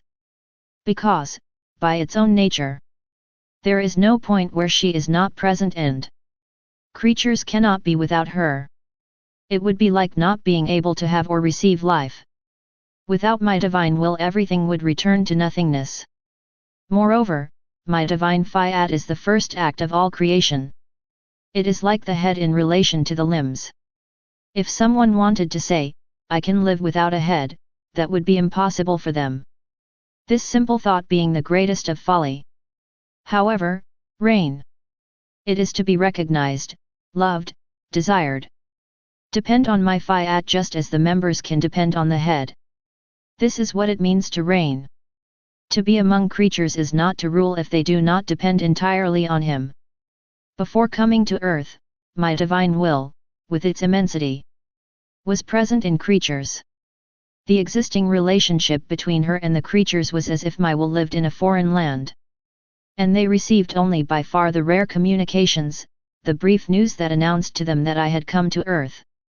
What sadness for my will to be among creatures, without them recognizing it and keep it so far from their will that it is like in a foreign land. With my coming, she was my life and my humanity recognized her, loved her, and let her reign. Thus, through me, she drew closer to the creatures. The relationship she had with them meant that my will no longer dwelt in a foreign land, but on its own lands. But the creatures didn't know it, and they didn't allow him to rule. Then it cannot be said that my divine will formed his kingdom. That is why my coming to earth served to bring together the two wills, the human and the divine. To put them in intimate contact and to make known the divine will. So much so that I taught the Lord's Prayer by making them say, "Let your kingdom come. May your will be done on earth as in heaven." If my will is not done on earth as in heaven, it cannot be said to reign among creatures. And therefore, in the time of his kingdom, he will be present. Not only among creatures, but in each of them as eternal life. For this to be so, it must be recognized as head and first life of each creature. Because this head is not recognized, its strength, his holiness, its beauty, do not flow into the limbs. Nor can she let her noble and divine blood flow through their veins. Therefore, the life of heaven cannot be seen in creatures. For this reason I desire so much that my divine will be known. A knowledge that will give birth to love. Feeling that she is loved and desired, she will feel drawn to come and rule among the creatures. I made my round in creation to follow all the acts done by the divine will. Reached the point where the Supreme Being created the Virgin. I stopped to consider the great prodigy where the redemption was to have its beginning. And my sweet Jesus, manifesting himself in me, said to me, "My daughter, the redemption and the kingdom of my divine will have always proceeded in concert. For redemption to come, a creature who lives by the divine will, as the innocent Adam lived in Eden before sin. This with justice, with wisdom, and with our decorum. That the ransom of fallen man be based on the principle of how the order of our wisdom created man. If it weren't for a creature in whom my divine Fiat had its kingdom, redemption would have been a dream, not a reality. In fact, if she had not reigned totally in Virgo, the divine will and the human will would have continued to keep a distance from each other, and at a distance from humanity. This would have made redemption impossible. The Virgin Queen bent his will under the divine will and let her reign freely. Thus the two wills merged and reconciled. The human will received the continual act of the divine will and let him act without objecting. The kingdom thus had its life, its vigor, and its absolute reign. So you see how the redemption and the kingdom of my Fiat began together. Better yet, I could say that the kingdom of my Fiat began before and then continued together. Because of a man and a woman who had withdrawn from my divine will began the kingdom of sin and all the miseries of the human family. In the same way, because a woman let my Fiat reign, and by virtue of my Fiat she was made queen of heaven and earth. United with the eternal Word made man, the redemption has begun. Without even excluding the kingdom of my divine will. In addition, everything that was done by me and by the greatness of the sovereign Queen of Heaven is nothing but the materials and constructions that prepare his kingdom. My gospel can be called vowels, consonants that, like trumpets, attract the attention of people to wait for more important lessons. Who had to bring them? A much greater than the redemption itself. My very sufferings, my death and resurrection, confirmation of redemption, is a preparation for the kingdom of my divine will. They were more sublime lessons. And all of them were waiting for higher lessons. And this is what I have already done, after so many centuries, and which are the many manifestations that I have done to you on my divine will. And what I have made known to you in addition. How she wants to come and reign among creatures. To give them back the rights of his kingdom that they had lost. To fill them with all the goods and happiness that my will possesses. So, as you see, the materials are already ready. The constructions exist. Knowledge about my will exists which, more than the sun, must illuminate his kingdom and to construct larger buildings with the materials I have formed. All that is missing is the people Who must populate this kingdom of my Fiat? People will form and enter. As the knowledge about my Fiat is published, you see, so that two creatures who descend from the divine will and give free rein to the human will form the ruin of human generations. Two other creatures, the Queen of Heaven who lives in my divine Fiat by grace, and my humanity, which lives in it by nature, forms salvation and restoration, and restores the kingdom of my divine will. There can be no doubt that the redemption has come, since one is connected to the other. So it is a certainty that the kingdom of my divine Fiat will rise. It is at most a matter of time. Hearing this, I say, my love, how can the kingdom of your will come? We don't see any change. It seems that the world continues its vertiginous race in evil. Jesus went on to say, what do you know? On what I have to do and on how I can overcome all things so that the kingdom of the divine will may have his life among creatures? If everything is decided, why doubt it?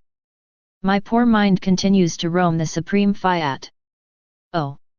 So many surprises, so many wonders of this will so holy.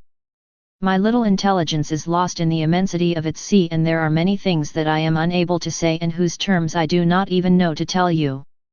I therefore feel like someone who has eaten or seen something wonderful and does not know what it is called. If the divine will did not perform wonders by making me say what it manifests, how many things I would have left in its sea, unable to say anything. I thus felt dissolved in the divine Fiat when my always kind Jesus manifested himself in me and said to me, my daughter, what is the difference between those who practice the virtues holily, but in the human order, and those who operate in the divine order of my divine will? When the former practice the virtues, they remain separated from each other so that the diversity of their acts appears. A virtue appears as patience, another as obedience, a third as charity. Chacune sa distinction etl sunt incapables diffusioner pour pouvoir former un acte unique qui procede du divin et embrasse l'éternité et l'infini. Au contraire, pour cela qui opère dans ma divine volonté. Sa lumière possède la vertu communicante et unifiante. Parce que les vertus sont toutes faites dans la source de sa lumière. Nsc fusionnant, ils forment un acte unique auxiliary innombrables effets propres à embrasser même le créateur avec l'infinite de sa lumière. The sun is the symbol. He embraces the earth. Because it is one. Because it has the light source that never goes out. By its countless effects, it gives all the colors and he communicates the life of his light to all and to all things. The unifying force possesses the communicating virtue. Thus, if they want to, all can take a good that is made available to all. On the other hand, the creature that operates in the human order is symbolized by the lights of the world below. Although they are numerous, they do not have virtue to cast out the darkness of the night and to form the light of day, or to embrace the whole earth with a great multiplicity of light. Therefore, they can be called personal and local, depending on the time and circumstances. Oh! If all creatures knew the great secret of operating in my divine will, they would rival each other, so that nothing escapes them that would not pass through its very pure light. I continued to follow the divine will, and my sweet Jesus added, my daughter, the creature without my will is like a child who does not have the strength to bear his own weight, or to do work to enable him to support his small existence himself. And if one wanted to force him to lift a very heavy object or to perform work, the child sees himself impotent and without strength. Maybe he would try. But seeing that he cannot even move this object or do this work, the poor little one would burst into tears and do nothing. To make him happy, it would be enough to give him a candy. On the other hand, the one who possesses my divine will has the strength of an adult man, or rather the divine force. If he is told to lift this heavy object, without disturbing himself, he takes it as if nothing had happened, while the poor little one would feel crushed under the weight. If asked to do a job, he will rejoice in it because of the gain and profit he will derive from it. If we wanted to give him a candy, he would refuse it with contempt, saying, "Just give me the price of my work. Because I have to make a living from it." So you see that she who has my divine will has enough strength to do everything, so that everything is easy for her, even suffering. Because as she feels strong, she sees it as a new gain. Why a lot? Are they unable to suffer anything and seem to still have only the weakness of a child? It is that they lack the strength of my divine will. This is the cause of all evil. Consequently, be attentive, my daughter, and never go out of my divine will. I then continued my actions in the divine fiat. Arrived at the point where he called for life, brought to light, the sovereign Queen of Heaven. I thought, in creating the Most Holy Virgin, God not only enriches his beautiful soul with many privileges, but he also had to transform his nature to make it so pure and holy. My beloved Jesus manifested himself in me and he said to me, "My daughter, there was nothing to add to his nature. Because it is not human nature that has sinned, but the human will. In fact, human nature was in its place just as it came out of our creative hands.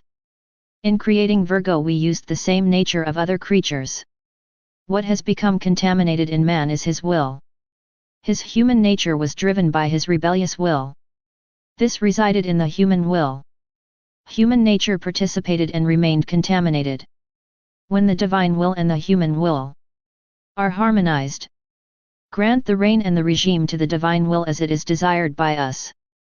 Human nature loses its sad effects and remains as beautiful as when it came out of our creative hands. Now, in the Queen of Heaven, all our work was in his human will which received ours with joy. Our will, finding no resistance on his part, operated wonders of grace. By virtue of my divine will, she remained sanctified and she did not feel the sad effects and evils like other creatures. Therefore, my daughter, once the cause is removed, the effects disappear. If my divine will enters into creatures and reigns there, it will banish in them all evils and will communicate to them all the goods to the soul and the body. I continue my usual abandonment in the divine fiat. I feel centralized on my little existence. I feel its immensity, its power, its creative and enchanting force. By wrapping myself completely, it is not possible for me to resist it. But I am happy with my weakness. It is voluntarily that I want to be weak to feel all the power of the divine will on my smallness. While I felt immersed in him, my sweet Jesus making himself felt and seen in me, said to me, "My daughter, when our divinity decides to perform universal works, with the soul chosen first and in whom we entrust a work that must serve for the good of all, the ardor of our love is so great that we set aside everything. It's as if no one else exists. We centralize on it the whole of our divine being. We give it of ourselves to the point of forming seas around it and submerging it with all our possessions. And we want to give it so much, because the ardor of our love leads us to never stop, in order to see in it our work accomplished. Thanks to this everything and every creature will be able to taste and take the universal goods that our work contains. That's not to say we don't see what other creatures are doing. Because our immensity hides nothing from our gaze. We are aware of all that is and it is from us that everything receives life. But we act as if nothing else exists. This is how we acted in creation. First we formed the heavens, the suns, the earth. We have ordered everything with harmony and astonishing magnificence. In creating man, we have centralized on him. The ardor of our love was so great, overflowed with so much force, that by forming a veil around us, it made everything disappear in our eyes. While seeing everything, we only took care of the man. What have we not poured into him? All creation revealed the magnificence and beauty of our works. There was in man the centralization of all our works merged into him. In addition, the installation of our life. Our love was overflowing. He gave himself no rest. He always wanted to give. Because he saw in him all human generations. This is what we did in the Queen of Heaven. Everything was put aside. All the evil of other creatures. We only took care of her. We poured out so much that she was full of grace. Because she was to be the universal mother. The cause of the redemption of all. This is how we act with you. For the kingdom of our divine will. We act as if nothing else exists. If we wanted to look at what other creatures do, the evils they commit, the ingratitudes. The kingdom of our will would always remain in heaven. More than that, we wouldn't even be willing to say anything about our supreme Fiat. But our love, forming his veil of love over all the evils of creatures, puts all things aside for us, and, overflowing with force, not only makes us talk about our Fiat, but, even more, we decide to make the great gift of the kingdom of our Fiat to creatures. When our love is determined to do something, it looks like that he does not reason and that he wants to win by dint of love and not of reason. As if he did not see or hear anything, he wants at all costs to give what he has decided. That is why he does not hold anything. And he pours himself entirely on the creature he has chosen for the great universal good that must descend for the good of all human generations. And that's why so many things are said and given to you. It is the ardor of our love that does not want to hold anything back. He wants to give everything as long as the kingdom of the divine will reigns on earth. My mind continued to think of many things concerning the divine will. My sweet Jesus added, "My daughter, our Supreme Being is an inexhaustible vein. We are never exhausted. We can never say that we have finished giving because no matter what we give, we always have something to give.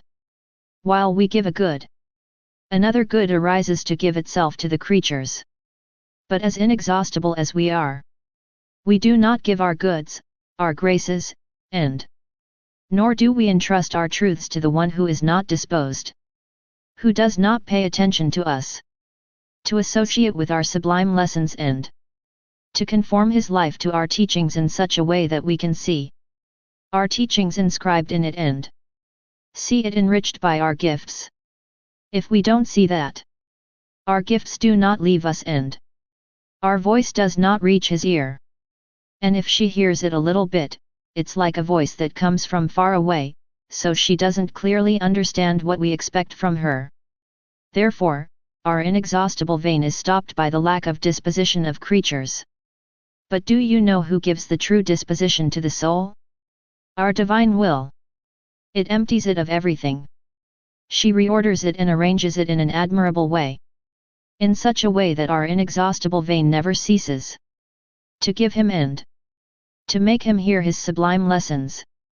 Therefore, always let yourself be dominated by my divine Fiat. And our inexhaustible vein will never stop pouring out on you. We will have the satisfaction of bringing out of our divine being new graces, new donations, lessons never heard before. I continued my deeds in the divine will and I said to myself, how will the divine will come to reign? What will be the means, the help, the graces that will dispose the creatures to let themselves be dominated by it? And my long-time beloved, Jesus, manifesting himself in me, said to me, my daughter, the main means for my divine Fiat to reign on earth are knowledge. Knowledge. Form the ways. Will dispose of the land to receive the kingdom. They will form the cities. They will serve as a telegraph, telephone, postal service, trumpet. To communicate, from city to city, from creature to creature, from nation to nation, the news, the important knowledge about my divine will. And knowledge about my will put in hearts hope. The desire to receive such a great good. There is no need to get out of this. A property cannot be desired or received if it is not known. And if it were received without being known, it would be as if it had not been. Consequently, the foundations, the hope, the certainty of the kingdom of my divine will be formed by the knowledge about my will. That is why I have revealed to you so many of them, for they will be wealth, food and the new suns, the new heavens, which the peoples of the kingdom of my will possess. When the knowledge about my Fiat makes its way, having those who will have the benefit of knowing them. My goodness more than paternal. In order to show the excess of my love, will place my very humanity, all the good I have done, in every creature, at its disposal, in such a way that they will feel the strength and grace to let themselves be dominated by my divine will. And my humanity will be in the midst of the children of my kingdom, like a heart in their midst, for the decorum and honor of my Fiat, and as an antidote, grace and defense, against all the evils that the human will has produced. The ardor of my love that wants her to reign is such and so great that I will accomplish excesses of love, suitable for winning the most rebellious wills. Hearing this, I seemed surprised, as if I wanted to cast doubt on what Jesus was telling me. And he, speaking again, added, "My daughter, why doubt it? Am I not free to do what I want and to give myself to whom I want? Isn't my humanity the elder brother, who possessed the kingdom of my divine will, as a firstborn brother? Do I not have the right to communicate it to the other brothers, placing myself at their disposal to give them such a great good? Am I not the head of the whole human family, which can make the virtue of the head flow into their limbs and bring down the vital act of my divine will in the limbs?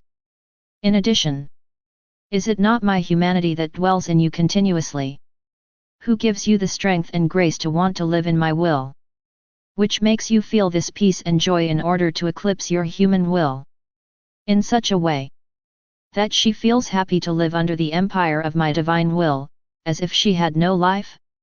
Therefore, what I need, it is that they have the knowledge about my Fiat. The rest will come by itself." I continued after that my abandonment in the divine Fiat. It seems to me, there is no stop in him, that there is always something to do but an activity that does not tire. On the contrary, it strengthens, makes us happy and joyful in our long journey. I was thinking of this when my greatest good, Jesus, added, "My daughter, the one who lives in my divine will always works, because she has the round of eternity at her disposal, which is endless. And by never stopping, she always takes.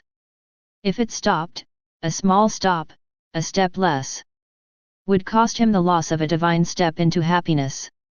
In fact, my Fiat is an ever-new act. Happiness, of grace and of an indescribable and unattainable beauty. If the soul walks, it takes, while if it stops, it does not take. For not having followed step by step the path of my divine will, she knew nothing of the happiness and beauty that my will brought forth in this step. And who can tell you the great difference between the one who lives in my divine will and the one who lives in the human will? The one who lives in the human will stops constantly. Her round is so short that if she wants to lengthen the step, she can't find a place to set foot. With each step she takes, she feels here an inconvenience, there a disillusionment, and she feels one more weakness that pushes her even to sin. Oh! How short is the circle of human will! It is filled with miseries, precipices, and bitterness. And yet, they love living in his circle so much.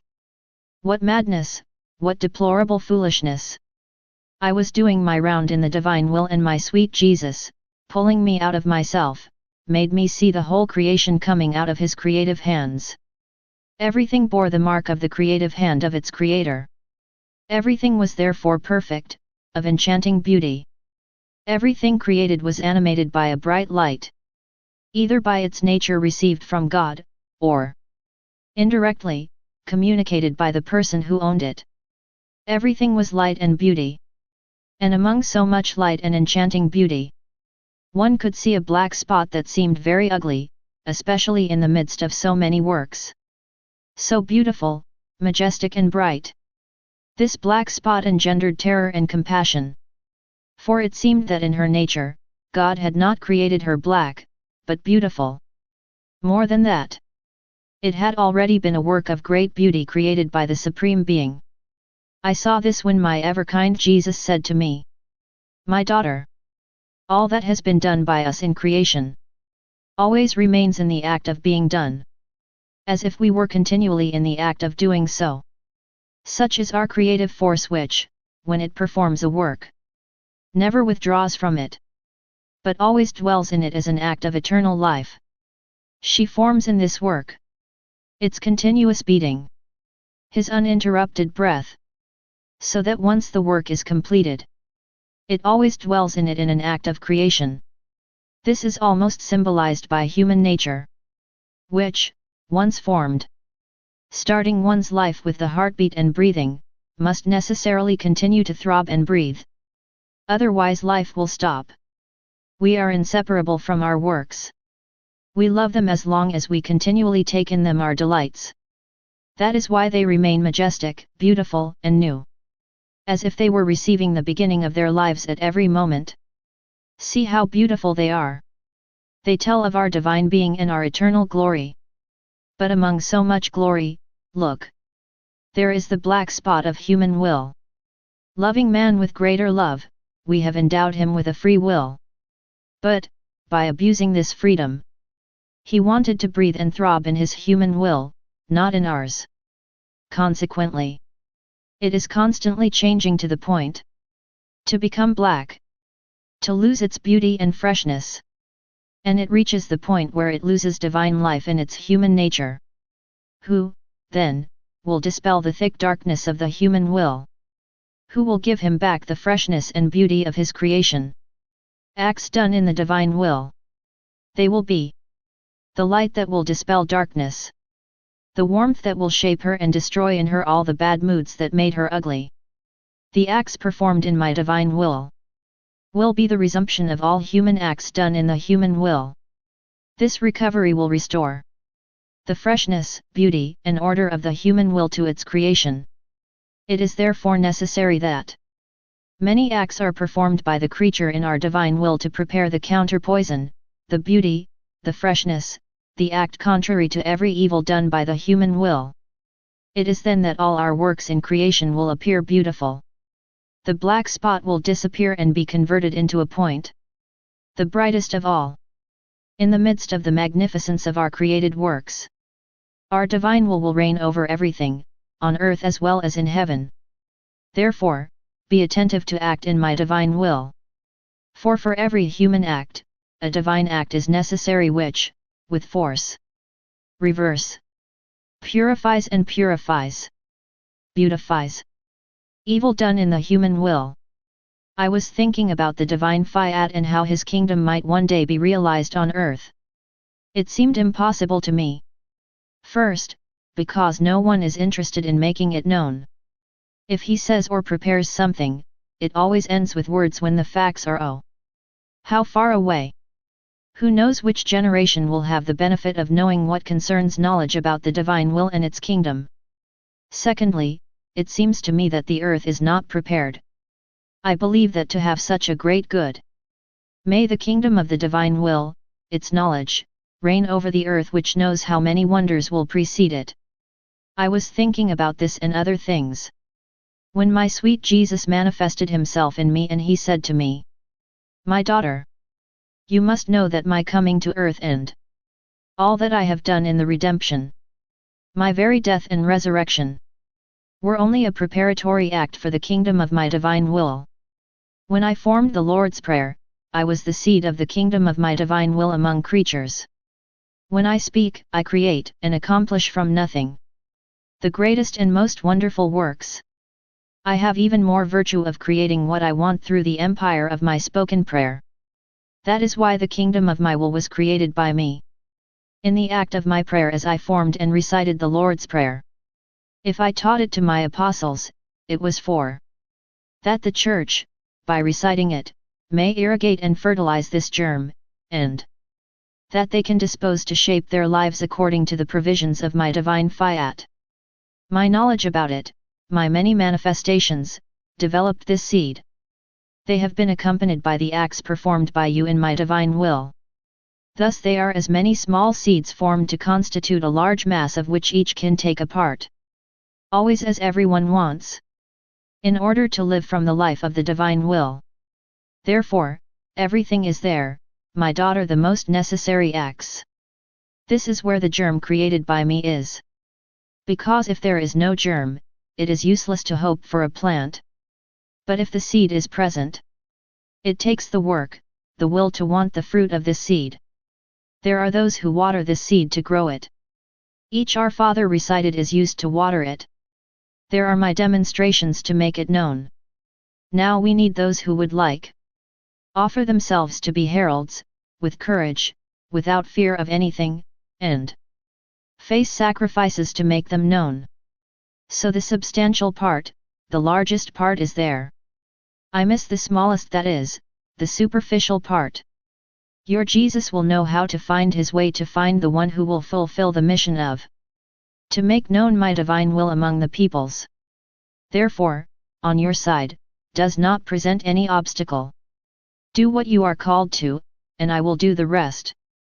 You don't know how I will overcome all things and dispose of the circumstances.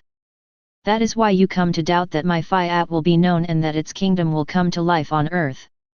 I then surrendered myself to the divine will to follow his deeds. My sweet Jesus added, my daughter, he who places himself in the unity of my will puts himself in the light. Just as light has virtue to descend from above and to rest like a coat on everything, it also has the power to rise and clothe in its light, which is elevated. In the same way, the one who places himself in the light of my Fiat, in his unity of light with his actions, descends on all generations. With his acts of light, he invests each creature to do good to all. He rises to invest the whole sky and glorify everything. Therefore, the soul in my divine will acquires the right to be able to offer everyone the light of the eternal Fiat, by the gift of his acts multiplied as many times as there are to receive it. My days are very bitter because of the deprivation of my greatest good and one God, Jesus. I can say that my continual nourishment is the intense pain of being without the one who formed my whole life here on earth.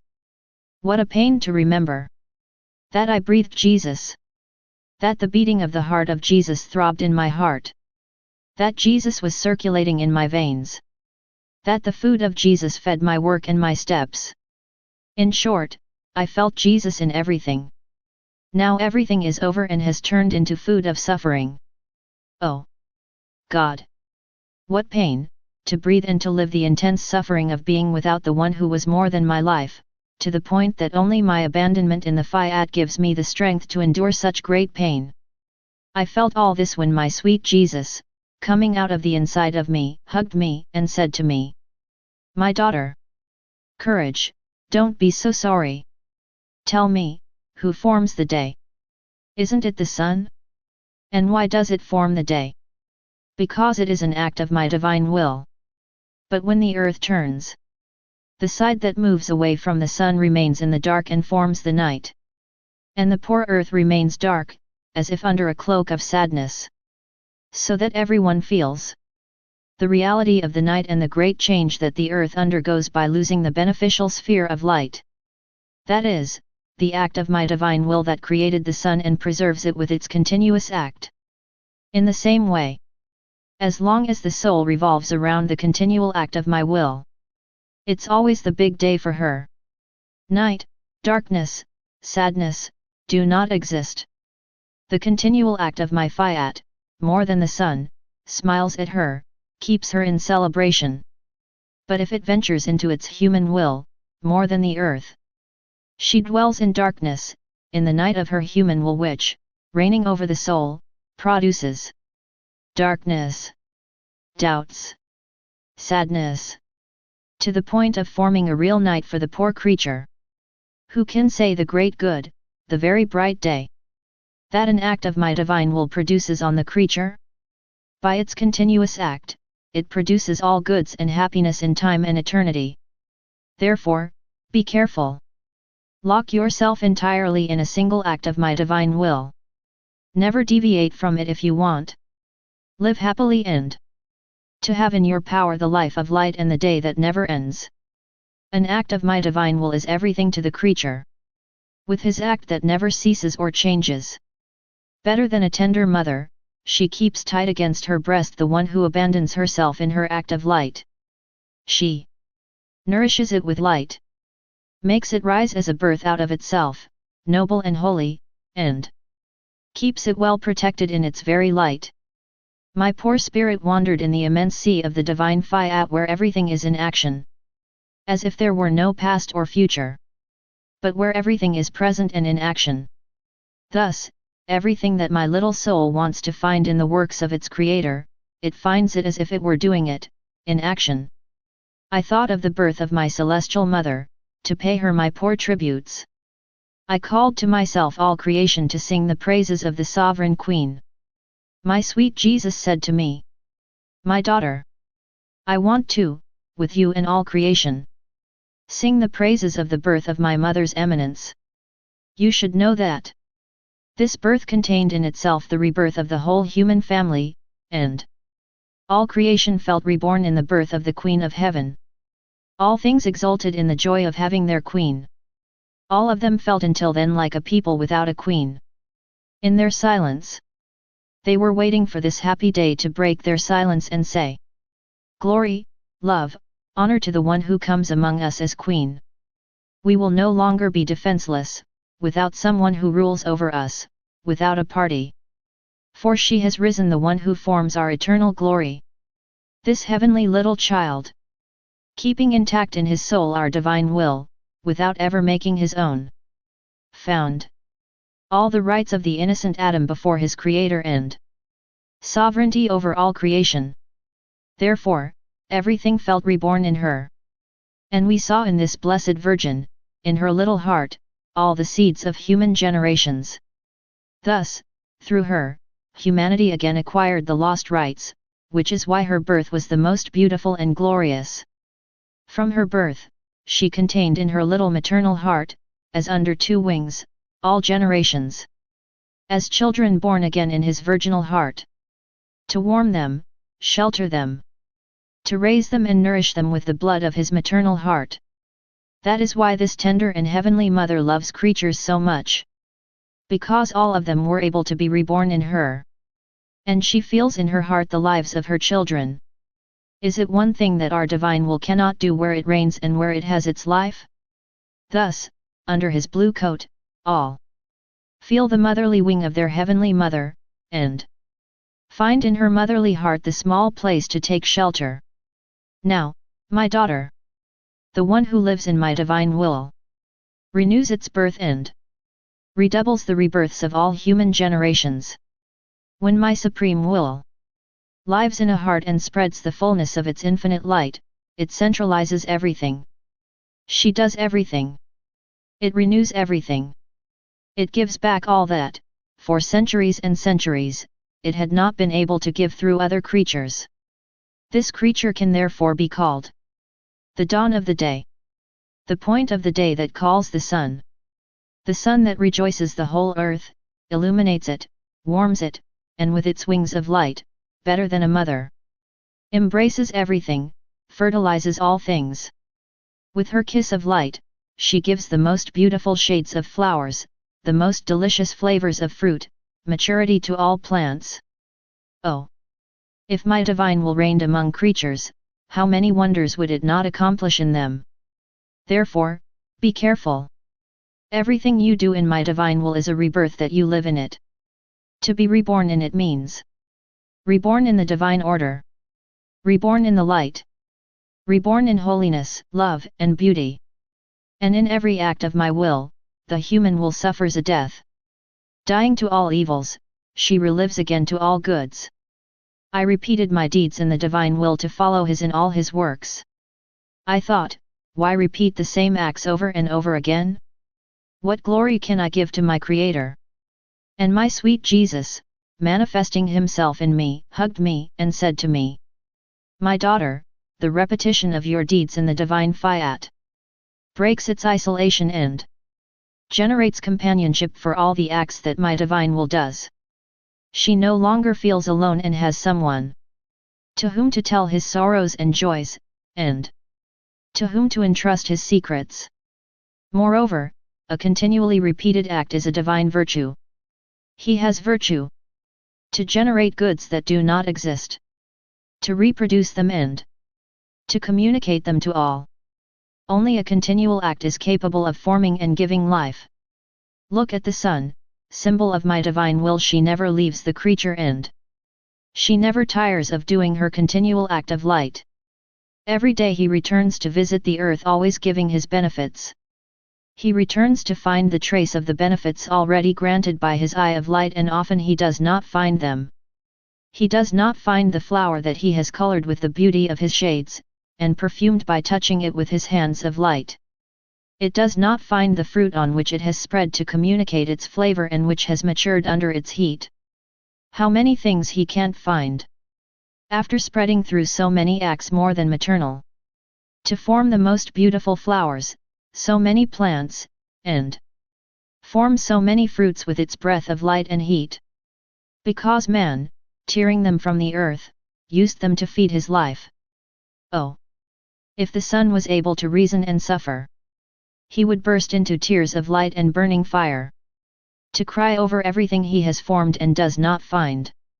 And in his suffering, he would not change his will by ceasing to communicate his blessings to the earth to form again what has been taken from him.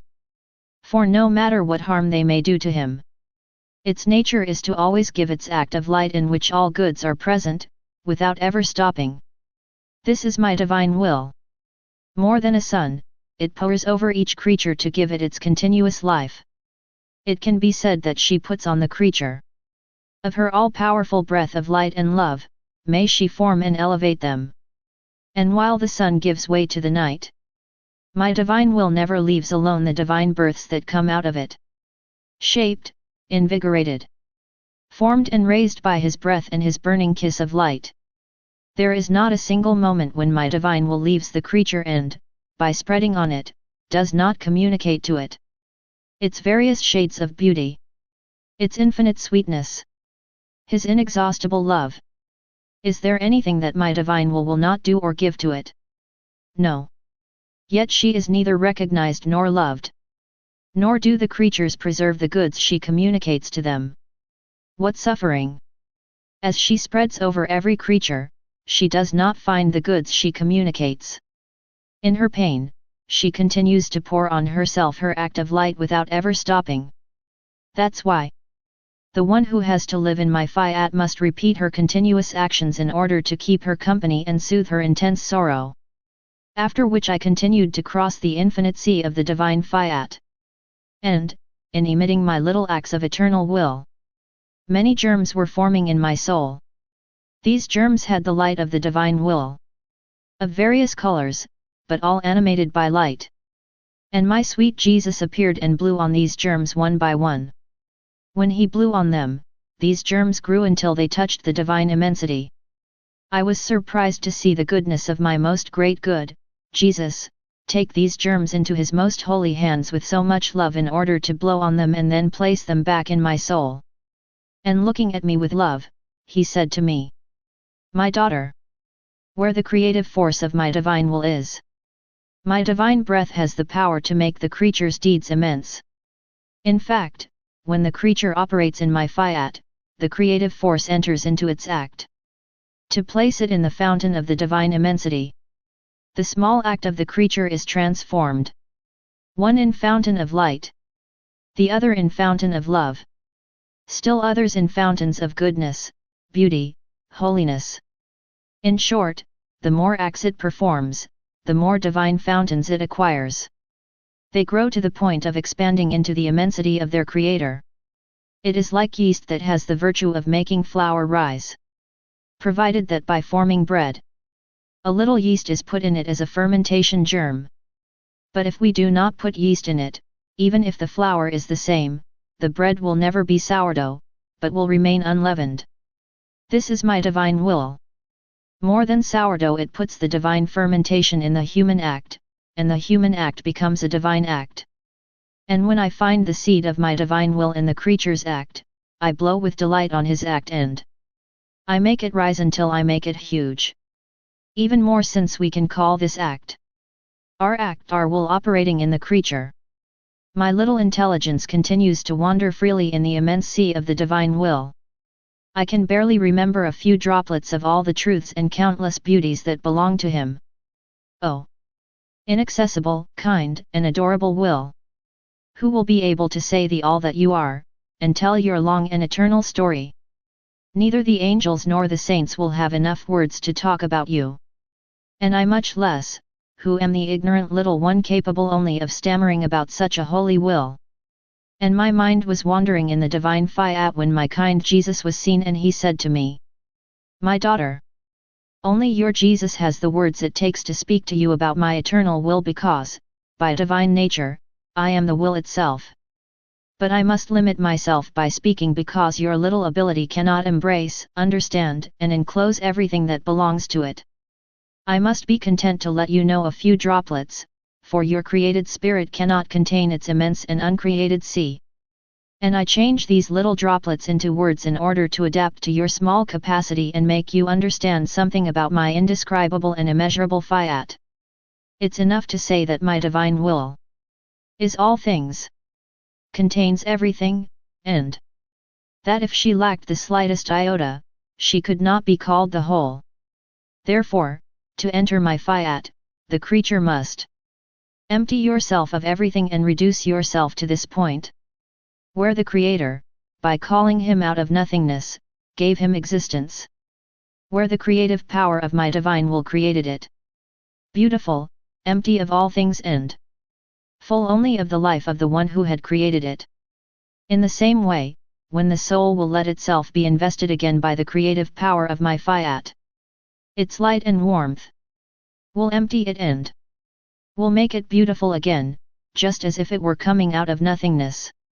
And he will let her live in the all of my will. And in my will, the creature will breathe the whole.